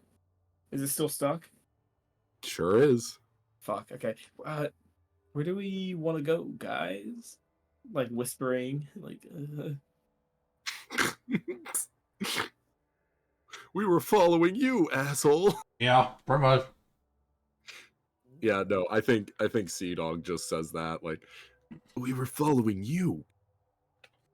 Fuck. Okay. We can go. There's nowhere to hide, man. It's a fucking school. Can you Um, grab one of the classrooms? we could duck into one of the classrooms. I kind of want to try and get to the library, honestly. So let's keep going, and if like we hear the grinding coming, like duck into a classroom. We cool with All that? right. Might as well. All right. And then till the grinding goes away again, then we come back out and continue our trek. That's the plan. All right, yeah. You all continue to sneak down the halls, going pretty much an inch a minute, like going as to not disturb this creature. And as you continue down the hall, you hear grinding come back as it rounds the corner and gnashes its teeth, rubbing them back and forth. I think it's gonna need a retainer if it's not careful. You then all jump into separate rooms, trying to hide from this thing. Did we Uh, say separate rooms? Well, Oh, that like, makes sense. fair enough. You know what? Fair enough. Did you say separate? Eddie would have specifically gone into a separate room. Yeah. Well, can I have you all roll another body check? This time we're looking for a 5 again. Nope. Fuck. Eddie's dead. You have a 12? Yeah. Spirit, the one thing I have yet to roll is my highest stat. All right. It looks like Raven and Jackson are completely fine as you sneak into rooms. Before Eddie, you bump into something, and as you try to pull away, you hear a click and then a bash as you realize that you accidentally unclipped the fire extinguisher from the. Can we get a roll for Bro Cephas, Sea Dog, who is not coming anywhere near my room? Yeah, no, he rolled a 2. Okay. Sick. So it's 1, 2, 2, 6. God damn it. Yep. Honestly, I'm surprised you made that first one. I didn't Same. realize that was a D12. Yeah, no. Fuck, Eddie. don't follow me. Eddie, you see this, you lock eyes with this thing. Can I have you go ahead and roll me a will save? Hey! Here you go! 1. No, you're good. So you have complete control of your action. I begin running. Yeah. Understandable. Like full tilt. Full tilt. Okay. Any destination in mind? No, not as a current. Just All right, roll me a out of body. its eye line is pretty much my main thought. All right, roll me a body then. We're looking for another 5.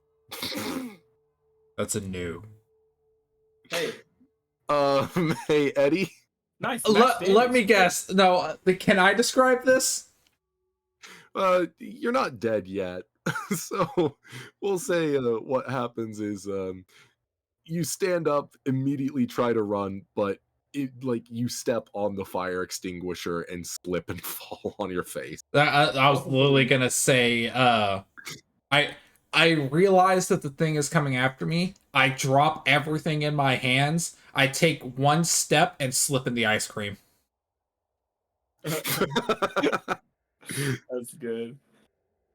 Because no, Welcome to he's the had Not that ice Dead cream this Yet whole time, Podcast. and it's like nearly empty. But All right. Let's see. So, Eddie, you feel yourself being held in place as something drags along your back. I'm going to take a 2 D4. Bring the Fuck. fire extinguisher at it. 4 plus. So a total of 6 harm. You're 1 away from death, buddy. Yep. Bring the fire extinguisher at it before you go. I think. Okay. So am I still held in place? You felt something drag across your back, like Like rake really you. deep. Absolutely, just break your back. Your clothes are torn as blood starts to gush out from your lower back. You still have a chance to do something, my guy. I think Eddie's just like, fuck this. Grabs the fire extinguisher, pulls the pin, and then like, I'm guessing my shirt is like shredded at this point, right? Pretty much, yeah. He just takes it and wraps it around the like trigger to hold it shut, and then just chucks it at the thing. All right, can I you like roll the me a thinking. body -1 for an improvised weapon? So So, 10. 10. 10, and that's against body plus 1. its. Okay, so it doesn't have any armor, so it's fairly easy to hit. It's a 8 to hit. Well, Oh, crit. well. Would you look at that? Yeah. Okay. Roll me. Yeah, roll me a D4 for damage. 1. Wait, that hit? Yeah, because it's -1 for the improv. Okay, you said +1. I said Sorry. +1 because I thought we were reversing it because I thought lower was good. Yeah, lower is good, so you would want to -1 a die roll. Yeah, for an improvised weapon. Yeah. Improvised weapons normally give a disadvantage, so he's assuming that it would be a plus. Oh. Yeah, No, that's why I was confused. Okay. like technically you have improvised weapons as well with the club. Yeah. So Okay. But if it's like just our fists, then it'd be like a +1 or some shit like that. well, At least we have regardless, a weapon. you deal a whopping one damage to this thing. Yep. Nice. Yep. Does it gain the blind effect? Right. I will say I did like have it to where the foam's also coming like spraying out as I chucked it. So if that impedes anything on it as well as it's flailing about. Mhm. What's up? Will say that well, it gets another attack because you chose to fight. All right. So it's gonna roll its mind. That's a 1. So That's dead. Yep.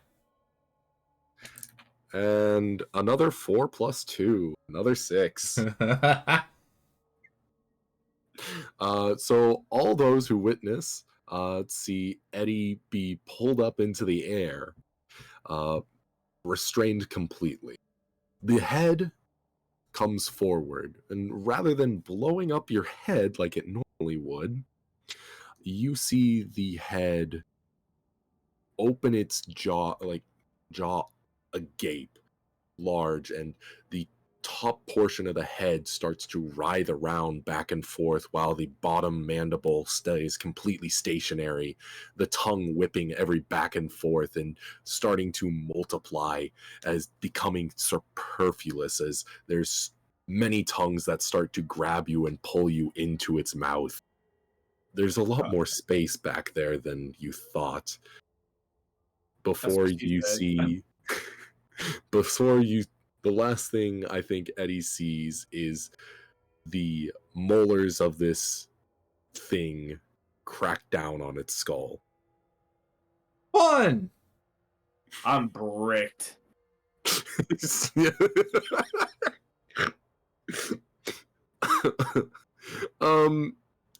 Can I have everybody who saw make a sand check? No. What's up? So, Jackson, can I have you sanity? This is pretty upsetting. I think that we're looking for a 2 here. Sanity is mine, right?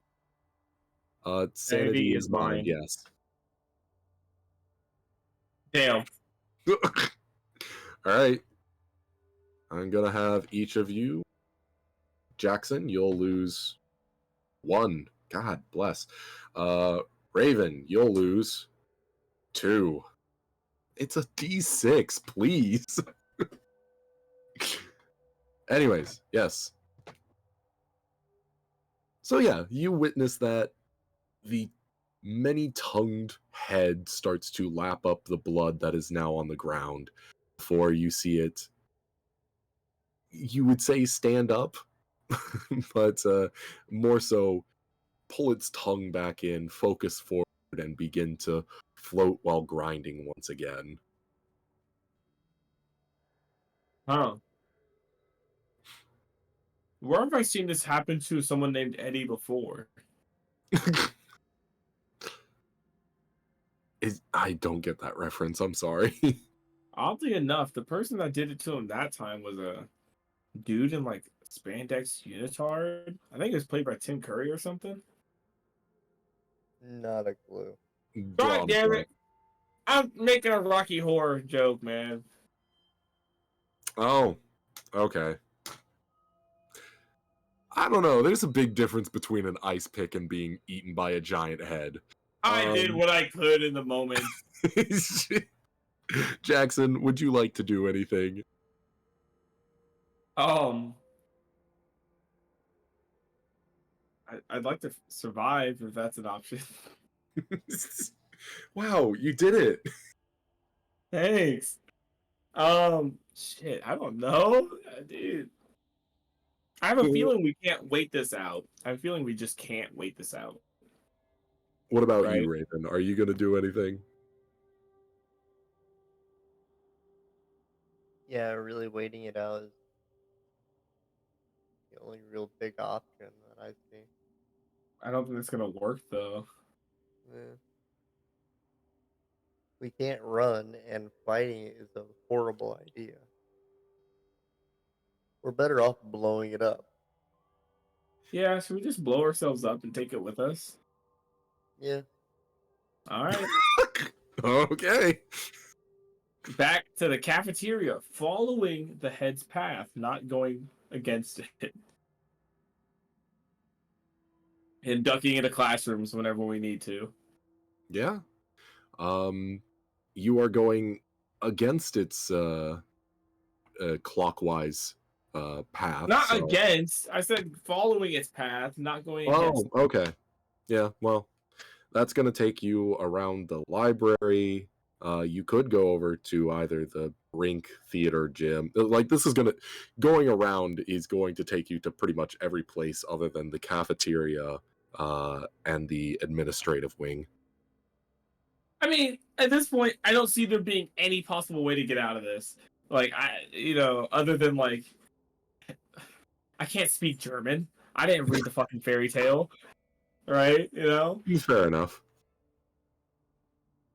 So it's like, I would have thought that I would have thought that Eddie would have shared that information with you guys, but apparently not. Yep. I just don't know what to do. I'll be honest. So, suicide pact? Suicide pact? Yeah, suicide pact. Oh, I guess Jackson Diggs Sea-Dog isn't looks going. horrified. Huh? Sea-Dog looks horrified. Well, to be fair, it looks like Jackson Diggs isn't going to college. It's like it's like what? We try and fight it, right? And it eats us. Or we blow ourselves up and have a chance of maybe surviving, just horribly mutilated. Mm-hmm. But at least we maybe take that thing out with us. Yeah, that's an option. And think of it, it's the 80s. Every high schooler has a lighter because every high school smokes cigarettes, except for Jackson Diggs. He doesn't even drink. The only lighter you guys had was on Eddie. I guess, yeah, wait, we're all sports people. Maybe we don't smoke. I bet Sea Dog does. Oh yeah, no, he definitely does. Oh, well, I'm just gonna take Sea Dog's lighter, and I mean, we might as well make a stop in the library on our way. Like, why I've not? already stated mine's kind of like a delinquent fighter type. Would he smoke? Yeah, probably. Do I have to Well, let let's just stop in the library on the way. Fuck it. All right. Upon entering into the library, you see a large stack of books piled up into what looks like a throne. Upon it seems to be an amalgamation of different body parts from many of the different victims. It seems to be Whose penis did it take? uh I guess you would have seen all of them. Exactly. We'll Unless it was Eddie's. we'll say that we'll say that it's Clay's. Makes sense. But yeah, throne. Yeah, a throne, upon which seems to be, yeah, this humanoid figure. What would you all like to do? Fucking Steven Splinky, man. It's Steven, isn't it? It's it's not Steven. Okay. All right. So there's just someone sitting upon the throne. Yeah. Damn, we should not have gone to the Well, library.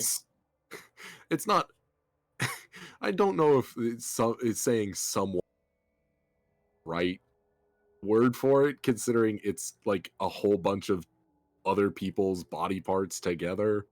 Oh, well, I thought you said a Oh. humanoid figure was sitting upon the throne of bodies. No, it's a throne of books. Oh, I thought it was a throne of books decorated in body parts. yeah, with Ah. someone sitting on it. Nope. Sorry. Oh. That's on me. Oh, okay. Well, fuck. Would you like to look around or investigate or something? Fuck it. Might as well. We got the time to kill before we're killed. All Sea right. Dog. Sea Dog just like watch the door from somewhere not noticeable, just in case it peeks through the windows. Yeah, totally, dude. I think I'm gonna be sick. Yeah, let's look around. Come on, Raven. Might as well learn something before our demise. Maybe we can etch it in blood before we die. Yep. All right, go ahead. I want you to roll me mind. I'm looking for, we'll say a 4. Hey! Sorry, Juno. Didn't mean to interrupt your licking Bumper. there. Is that for both of us or just one? For both of you. All right, it looks like Jackson's the only one to find anything. Looks like you found a German to English dictionary. Whoa! Yeah. You ever tried translating something with one of those? Yeah, it's a pain in the ass. Yeah, I mainly meant like, you know how long it fucking takes?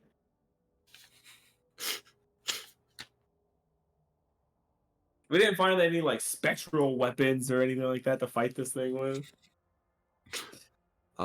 Doesn't seem like it. Chunky's new character cowering in the corner or something. I was actually going to mention something like that. Chunky, do you have another character on hand? Not on hand, no. Oh, that's rough. Well, you do see in a court is Peter Harrison. Hairy ass. Oh, The guy that offered you tea. yeah.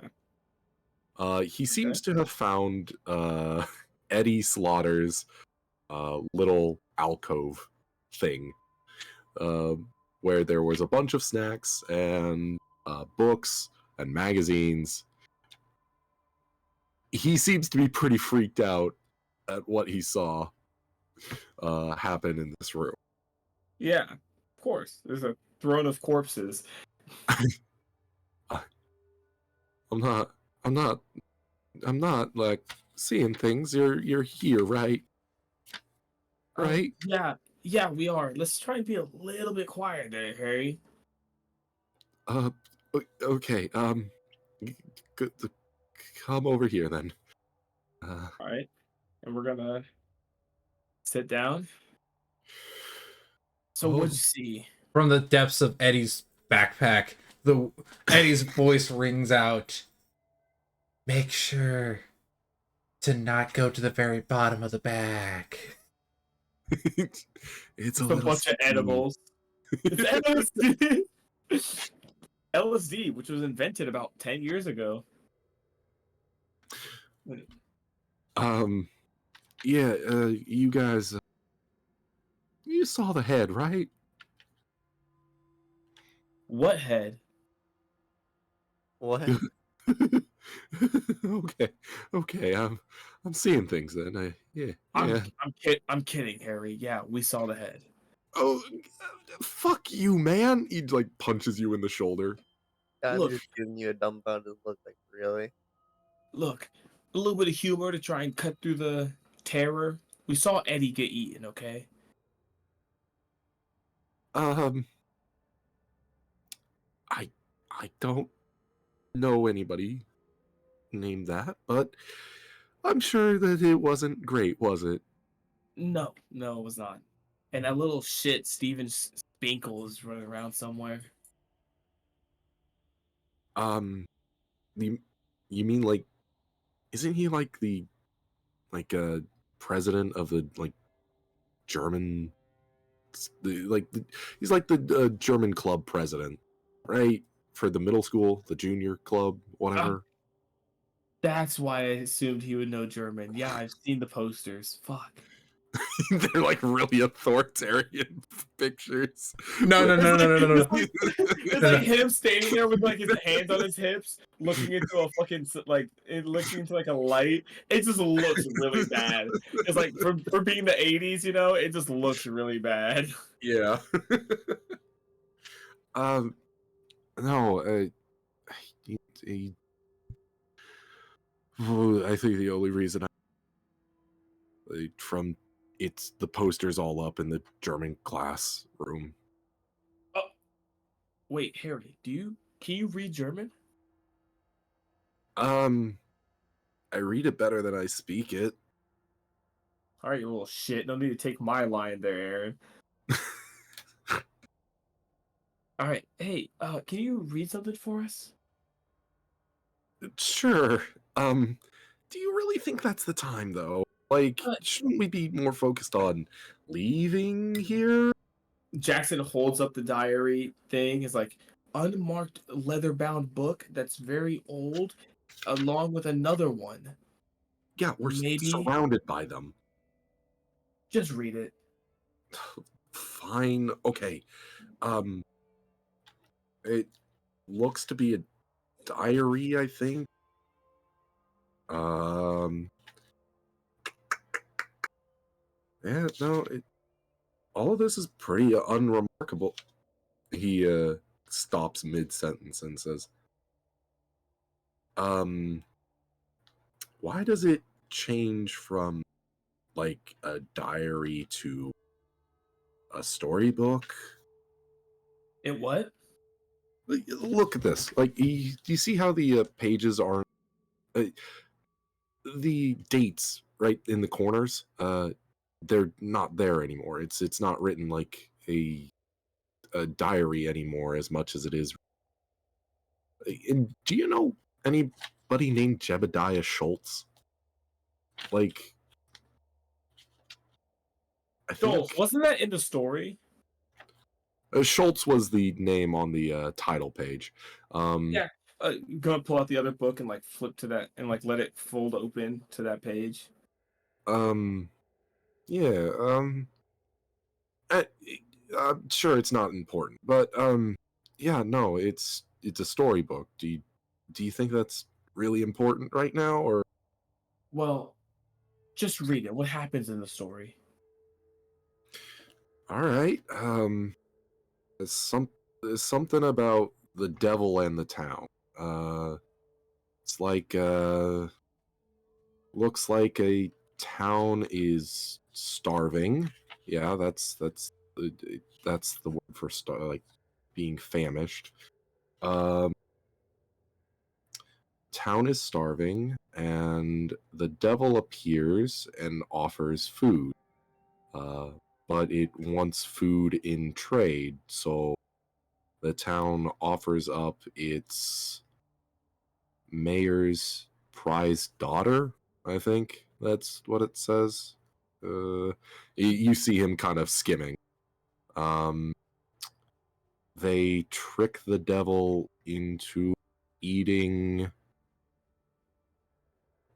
My best guess at that word is like fake corpse filled with something. I think it's you know what? It's either it's either herbs or it's eggs. I can't tell. Uh, Regardless, it's it says the demon uh vows to be back to reclaim its bounty. Well, there you go, Harry. This book talks about the town getting help. That thing goes from a journal by the same guy who wrote the story to what's going on right about now, right? Uh sure. Like I don't know how you to. Sure. I'm just saying, it's our best guess. Does it say anything about? Can you try reading, like figuring out what they gave the thing to trick it to go away?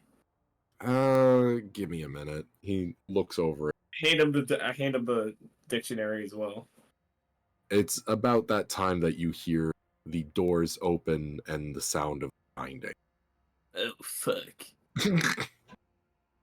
We just silence up and hunker down further into the hideaway. Can I have everybody make a will save? A will save. Fuck. Okay. Ooh, Harry Butts isn't very willful. Oh, okay. Oh! Will right. is spirit?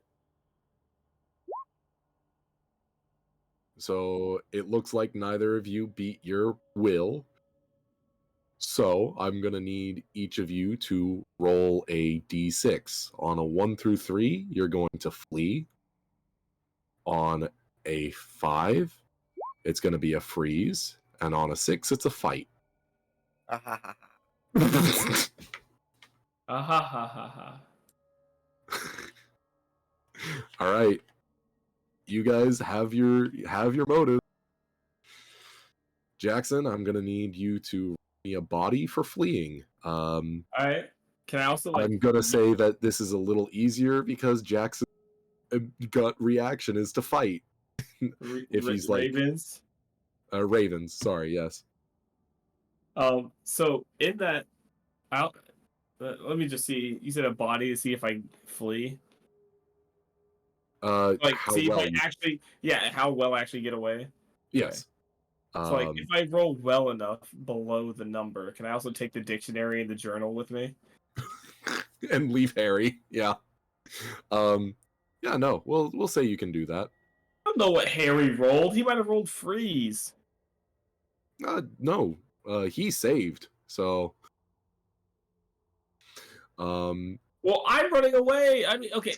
I want fair to. In enough. that case, I tell Harry to come with me. I guess with the dictionary and the journal. All Take him right. with Yep. me. Fair enough. He'll come with you. 3. With a 1. Holy shit. A 3. Oh, he got a 1. Okay. He got a 1. Let's shoot over to Raven. How are you going to attack the head? I got a club and I'm gonna swing it at its face. Preferably. Okay. Yeah. Preferably No. the eyes. Okay. Oh, it's an improvised weapon, so it -1 as well. 0. Go ahead, roll me a d4. I think for a 0, yeah, we'll add a +1 to. Go ahead, roll me a d4. Awesome. You could have rolled max, but no, you had to roll a 1. Hey, I was A gonna staggering 3 damage. Okay. Yeah, no. So, what I like to think happens is Raven takes his club and beats it directly into this creature, aiming for the eye, but missing it just a little short and hitting its forehead. Get on the soft Wow. spot instead. While Jackson and Harry run out the door. What about Sea Dog? Oh shit, yeah, that's right. I didn't even I forgot he was here. I'm gonna be honest. I didn't do till just now. Yeah, he was at the door, so I think he sees Raven attack and well, first let's roll his will. Yep. He's fine, but I think he sees Raven attack and goes, "All right, we're doing this now." So he's also going to try and attack the thing. Yes. All right. He actually can't fail, but let's see if he gets a 1. He does, and he has an improvised weapon, so that's also a -1. 0. Wait. It's it's another 1 + 1. What the fuck? All right, so the total is 5 damage on the beast. Okay. So, the beast gets to fight back, and technically, Sea Dog did more damage, so I think it's going to attack. That's a hit. It's D4 +2. That's 4 damage to Sea Dog. Sea Dog is not low. Sea Dog We'll doesn't go. have like a 12? Okay. Alright. Just saying, but okay. Yeah, no, we'll move on to we'll see what Harry, Ass, and Jackson are up to. You Alright. two bolt out of the room with the dictionary and diary in tow. Read while we run, you rat bastard. It it looks like it's it looks like like kind of like a tomato plant, you know? Oh, wait, so that'd be like so a nightshade. Yeah, that as you are like rounding the corner. Yeah, that the ag room. I think they grow like tomatoes there, right? Maybe let's go. And that's where we're going.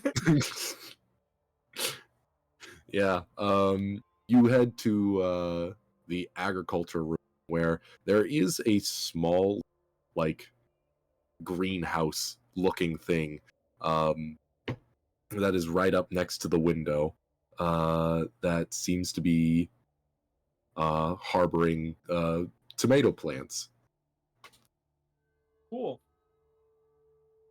Can I get into it? Is there like a door to it? Yeah, no, you can get into it pretty easily. We go in. All right. Now how do we make it eat it? Good question. We'll shoot back to the other two. I have an idea, but I don't know if he'll agree to it. Raven, would you like to attack this thing again? It's also another -1. That's a hit. Go ahead, roll a d4. We're not going to add the +1. Okay. 3. Hey, that's better than. Yep. Cha. We're gonna go to Sea Dog. Sea Dog's gonna hit. Didn't get the 1, so it's Oh, 3. Wow, racking up that damage. And now it's the creature's turn. It's going to hit Sea Dog. Ooh, that's 6. Rip. Sorry, bud. You witness as its eyes glass over as Sea Dog is lifted into the air and dismembered. Oh, Sea Dog, no! I'm gonna need a sand check. We're looking for, say, a 3. This is pretty grotesque. All right, good save. You only take 1 point of sand damage. Yep. I'm at 4 now. Is that below half? I got 7. Okay. Oh, I went below half. It was Oh. 3. I forgot about that rule. That's on me, dog. Yeah, no, I kind of forgot too, so don't worry. So each of you are afflicted with a bout of madness. So, what do you think? What do you think Raven's bout of madness would be at this moment? Swinging like I'm in a rage. All right, swinging wildly. Yeah. All right, regardless of what's in front of you. Yep. Just dying. It ain't staying in front of me. Yeah. Okay. And this happened a while ago with Jackson, but what do you think your bout of madness would be? Fuck, I don't know. Paranoia that the story tale is the answer and only the answer. That's true. Yeah. The fairy tale. I think it's like You know just, what? I think Jackson thinks that's the only solution is the fairy tale solution. Yeah. is exactly that. So you need a body Yep. to Which feed it with the fun night fact, phase. I already planned on that, so I accidentally was just following along with the paranoia. Okay, yeah. No. We'll shoot on over to Jackson quick. What are you doing? You ask how Harry asks how are we supposed to make him eat it? Um. Well, I mean, we have 2 options in the cafeteria. 2 whats? 2 Wow. options in the cafeteria. Wow. Just follow me, okay? Okay. He does so as you run to the cafeteria. Oh, I'm doing another double check here. Hold on. I'm doing something else here. Give me a second. I gotta Google something. Hold on.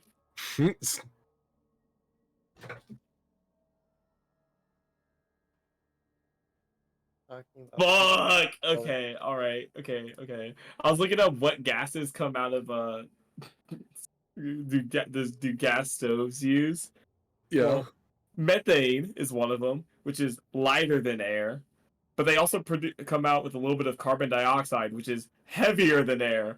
So we're gonna have to be quick in this cafeteria. Hey, we get to the cafeteria. Yeah. And Jackson's gonna be like, "All right, Harry, I'm gonna hold the door open. There might have been a gas leak. Okay, I need you to get. We need to help get out. What are their names? Cade, right? Caden, yes, and Lexi. Caden and Lexi. Lexi. We need to get Caden and Lexi out. All right. We might need their help.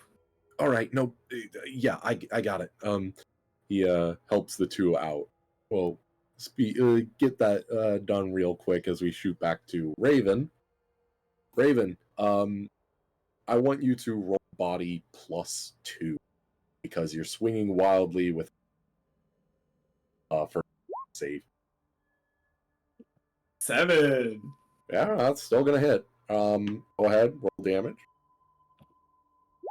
Oh yeah. 3. Nice. Hey, wait, you're bonking this thing. Yep. I ain't All gonna right. know that'll fight. Well, now it's its turn. That's a 1. Damn. 3 plus 2. So that's 5.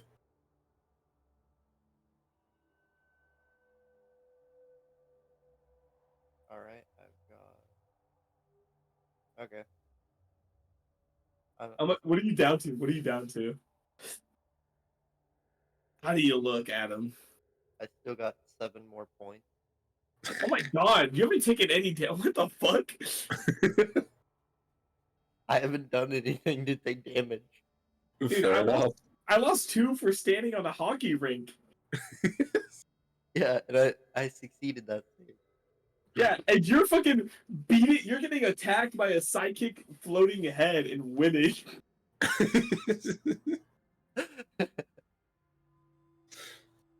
Yeah, no. Here we go.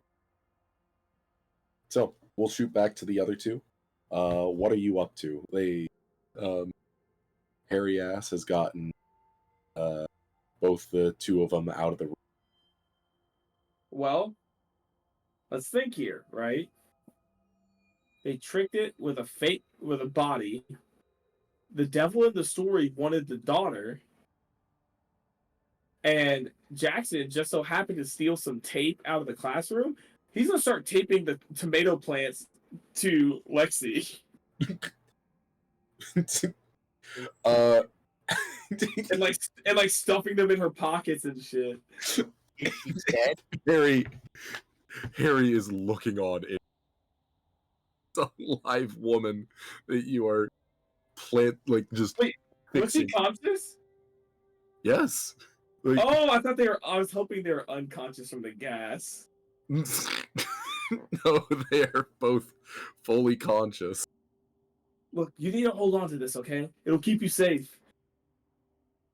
I don't think you understood how big a cafeteria is. It's gonna take a while. Yeah, I forgot. I forgot. Look, just hold on to this. It'll keep you safe, okay? We gotta go help your brother, Caden. Sure. Where? Where were we? Library. He runs off. And we're following along. Dragging Lexi in tow. It's okay. I'm just be wanting. Yeah, you're winning. So by the time we get there, you might be done. But yeah. Lexi seems to protest and not want to come along. okay.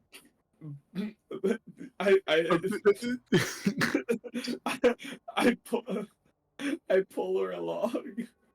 Roll me body. I want a 4. Fuck.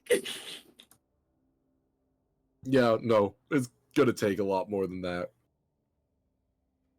Hey, Harrison kind of chimes up. Hey, what is your plan exactly? We're not gonna feed her to the thing, are we? I don't know. Not anymore since you said it out loud. What? No, of course not. We just need to get these plants there, all right? And I'm wearing all my hockey gear right now. Oh, I'm wearing my hockey uniform. I don't have pockets. We need to get these plants there. We need to figure something out. But we need to help Raven first. I will say Jackson does still have his club. Okay. I do still have my club. That is true. All right. Yeah. No. Do I This have to kind roll of. anything to try and convince them to come along? You know what? Roll me mind. I think this is a stressful situation. That they probably believe really anything. So give me anything higher than, we'll say, a 7. No, Higher an than? 8. Or lower than, sorry. Okay. We're so, dude, it's so weird. Come on, baby. Come on, baby! They follow in tow, I guess. Raven, you see out of the corner of your eye the door kick open and hit the back of the head of this, well, giant head. Caden busts in the door, and he's going to Took you long enough. kick his fucking ass. Hey, I'm walking in. That's another 3 damage. Just from the door? Yeah. Nice. All right. Yeah. Just as that happens, you see the thing roll up to you see the whole posse kind of roll up to this extravaganza as the head starts to float higher out of your reach. How do we navigate this without Jackson getting the shit kicked out of us?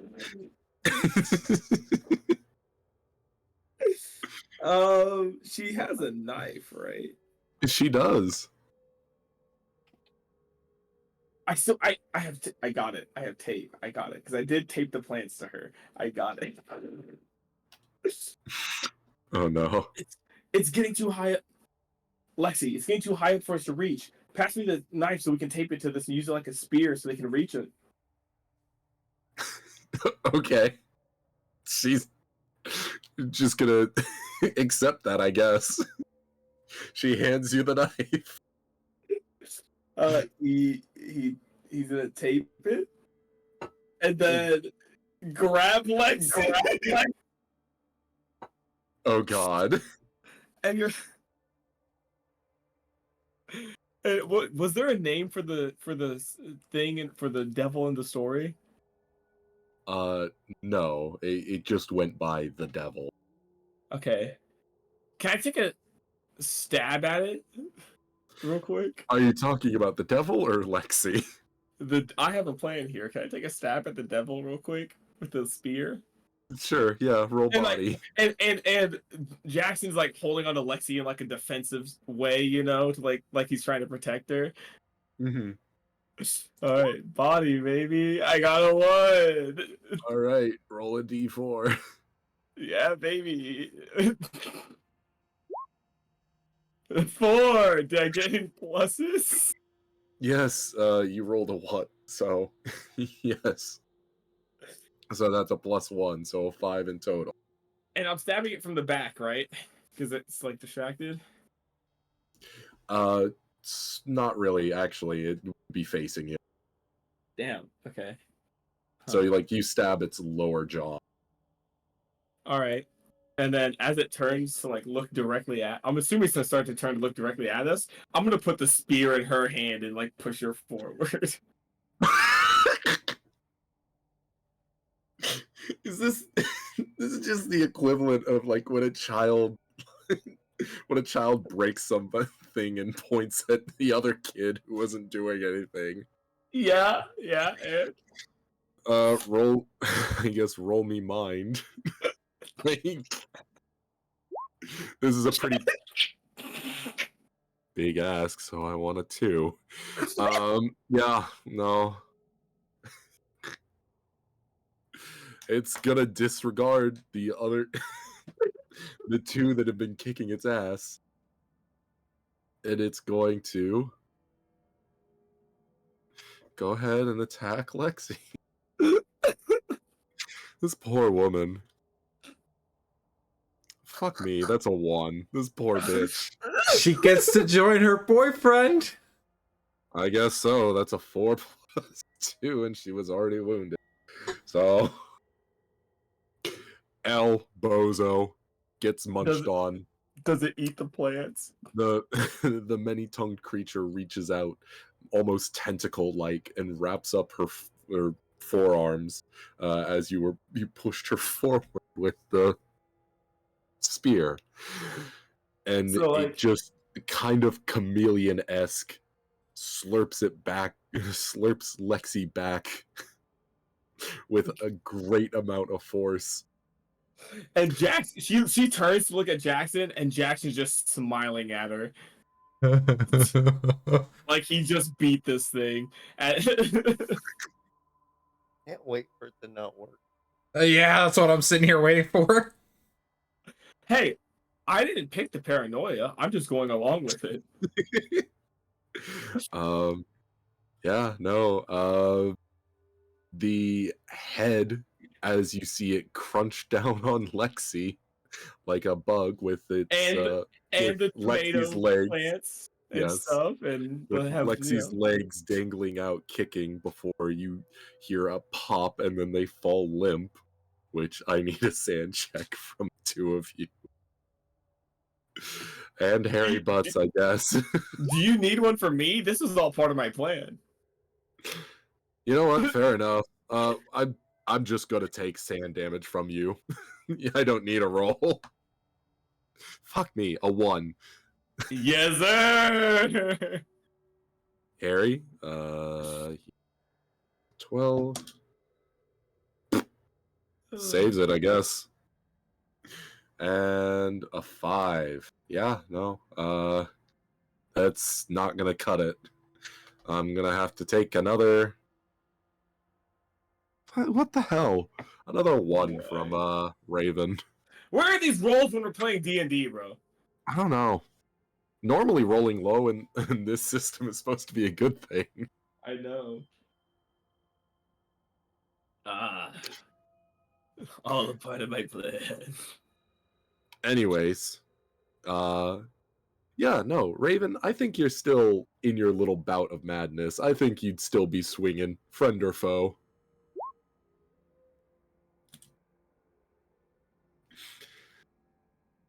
So, can I have Raven? Can you roll me a body check? Oh, you did. Yeah, that'll. Who's closer to you? Is it Harry or is it? Is it Harry or is it Jackson? I think it's Jackson. Wouldn't it be Caden? No, it's Spencer. He sneaks up from behind. I'm okay with that. No, it would be yeah, no, it would be Caden, actually. Because he came rushing in to help you and started fighting with you. Yep. Now, now I roll fucking Mac. Oh yeah, did Lexi drop that spear, by the way? No, the thing ate it. Damn. Sorry, Chief. But yes, as you all see Lexi dangling out of its mouth and hear the pop as the legs stop flailing and this thing sucks Lexi in. You see it almost like a balloon getting popped, deflate, fly around the room, and then fall limp to the ground. What? Yep. And how much damage did Caden take here? He took 4. You didn't roll a 1, so there's Okay. +1 to that. Caden. I just hit my brother right upside the head with a stick. He already has 1 concussion, man. Yeah, no. Luckily, this doesn't kill him, but Barely. he's not looking good. You had your eyes closed the whole time, just swinging. Yeah. You know, Alright. if I was winning and swinging blind, I'm okay with that. I don't. Wait, it just popped and deflated like a fucking balloon. Yeah. Can I check my. Jackson, after seeing that, checks his watch. You look at your watch and notice the time start to tick forward. And then all of you wake up on the hockey rink. What the fuck did it. Dude, that was a wild LSD trip. No. What did they put in that trophy, man? Out of everybody who is here, it seems that only you, Harry, and God, what's her name? Steven! No, well, yeah, actually. I guess Steven would No one believes be here. It would be Raven, Steven, Caden, and you all wake up on the rink. No one else is there, and as the day goes by, it's very strange because any mention of anybody who is with you is met with confusion, as if and everybody insists up and down they've never met someone named, Jonathan Cook or Sea Dog, whatever. Never met anybody named Shits, Toby Burns, really anybody who was on the hockey team. In fact, it seems that the entire hockey Alexi. team is really kind of a brand new startup thing. Not a whole lot of people have joined it, so they're always looking for new players. Huh? Develops a drinking habit, destroys. And once again, Noah's character lives. Hey, but this time, Adam's character lived. I Yeah, lived usually I'm the last only one time, that too. lives. So let's kind of go with the prologue here. Met with the confounding situation that basically anybody on that team never existed. You are all kind of confronted with this. False hype. Yeah, you feel very strange because when discussing it, with those who there, uh, Harry Ass being kind of the biggest proponent for trying and figuring out what happened. Yeah, no, you all remember those people. You remember the entire team. But nobody else seems to. I just kind of want to get the idea of who all or like what happens after this. Where does everybody go? Jackson's proud of himself for saving everyone. Well, everyone he could, you know. He's proud of it. Like he knows there's a horrible situation, but he's like, anytime they try to bring it up, he just like tries to tell them to stop talking about it and that it's done, it's over with, and continues to play hockey, I feel trying to like, get that scholarship to go to college. But he's especially, also I feel that Peter is absolutely disgusted with you. yeah. Like in all honesty, he probably knows that there was no other option, but he keeps insisting that there was. I mean, he wasn't coming up with a plan. It's usually what he's met with is you didn't come up with anything. And we both read the story. Also, Jackson becomes an avid tomato gardener. Like it is like he can't really grow anything else, but when it comes to tomatoes, he's the best around. At least in that town, you know. And what about you, Raven? Raven goes to start hunting monsters. Supernaturally it all the way. Got the taste for it now. That I mean, madness did not go away. that makes sense. That makes sense, you know. Joined hockey because wanted to get into fights and not go to prison.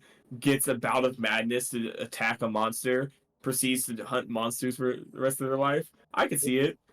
Grows tomatoes. I'm assuming Jackson also kept the journal and the storybook with him. It's like family heirlooms at this point. Yeah, He, dude. Uh, Does my brother remember anything? yeah, he would remember the whole situation as. are I we think sure about that? Well- 2 concussions.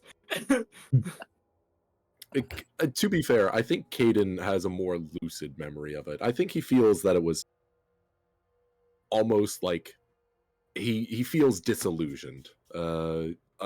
He feels as if like half of his life wasn't really real, and he was imagining these people, imagining being on this team that he cared a lot about, and imagined caring for a lot of people who don't exist. And I think that really weighs on him heavy, and he turns to substances to kind of deal with that. And also, one pupil's bigger than the other permanently He from the multiple concussions. he's running around in the library at one point, and he finds this backpack on the ground full of unknown things. And he's just like, I wonder whose backpack this was. Looks around, finds a stash of unholy substances. Yes. And that's where that's I where would it love- fades- I That's would where it love to fades out. canonize that. I'd love to canonize that, but Eddie never existed. I don't know what you're talking about. Dude, I like the idea that like the camera, like like before the credits roll, the camera pans out on Eddie's backpack sitting in Lost and Found, just like zooms in on it or some shit. Just Eddie's backpack, Lost and Found. Doesn't have any like decorations or anything he had on it. It's just a backpack that was found in the school. Yeah. Well, And then credits. yeah, no. Unfortunately, nobody really talks about their experiences. After a while, they just accept it as reality and don't really want to think about it ever again. Just continue living.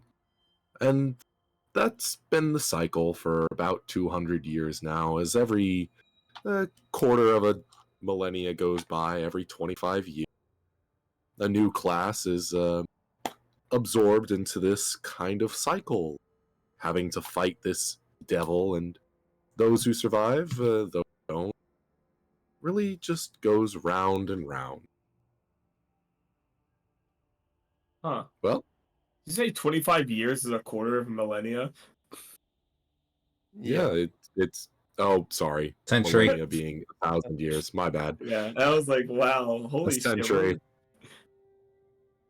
That's on me.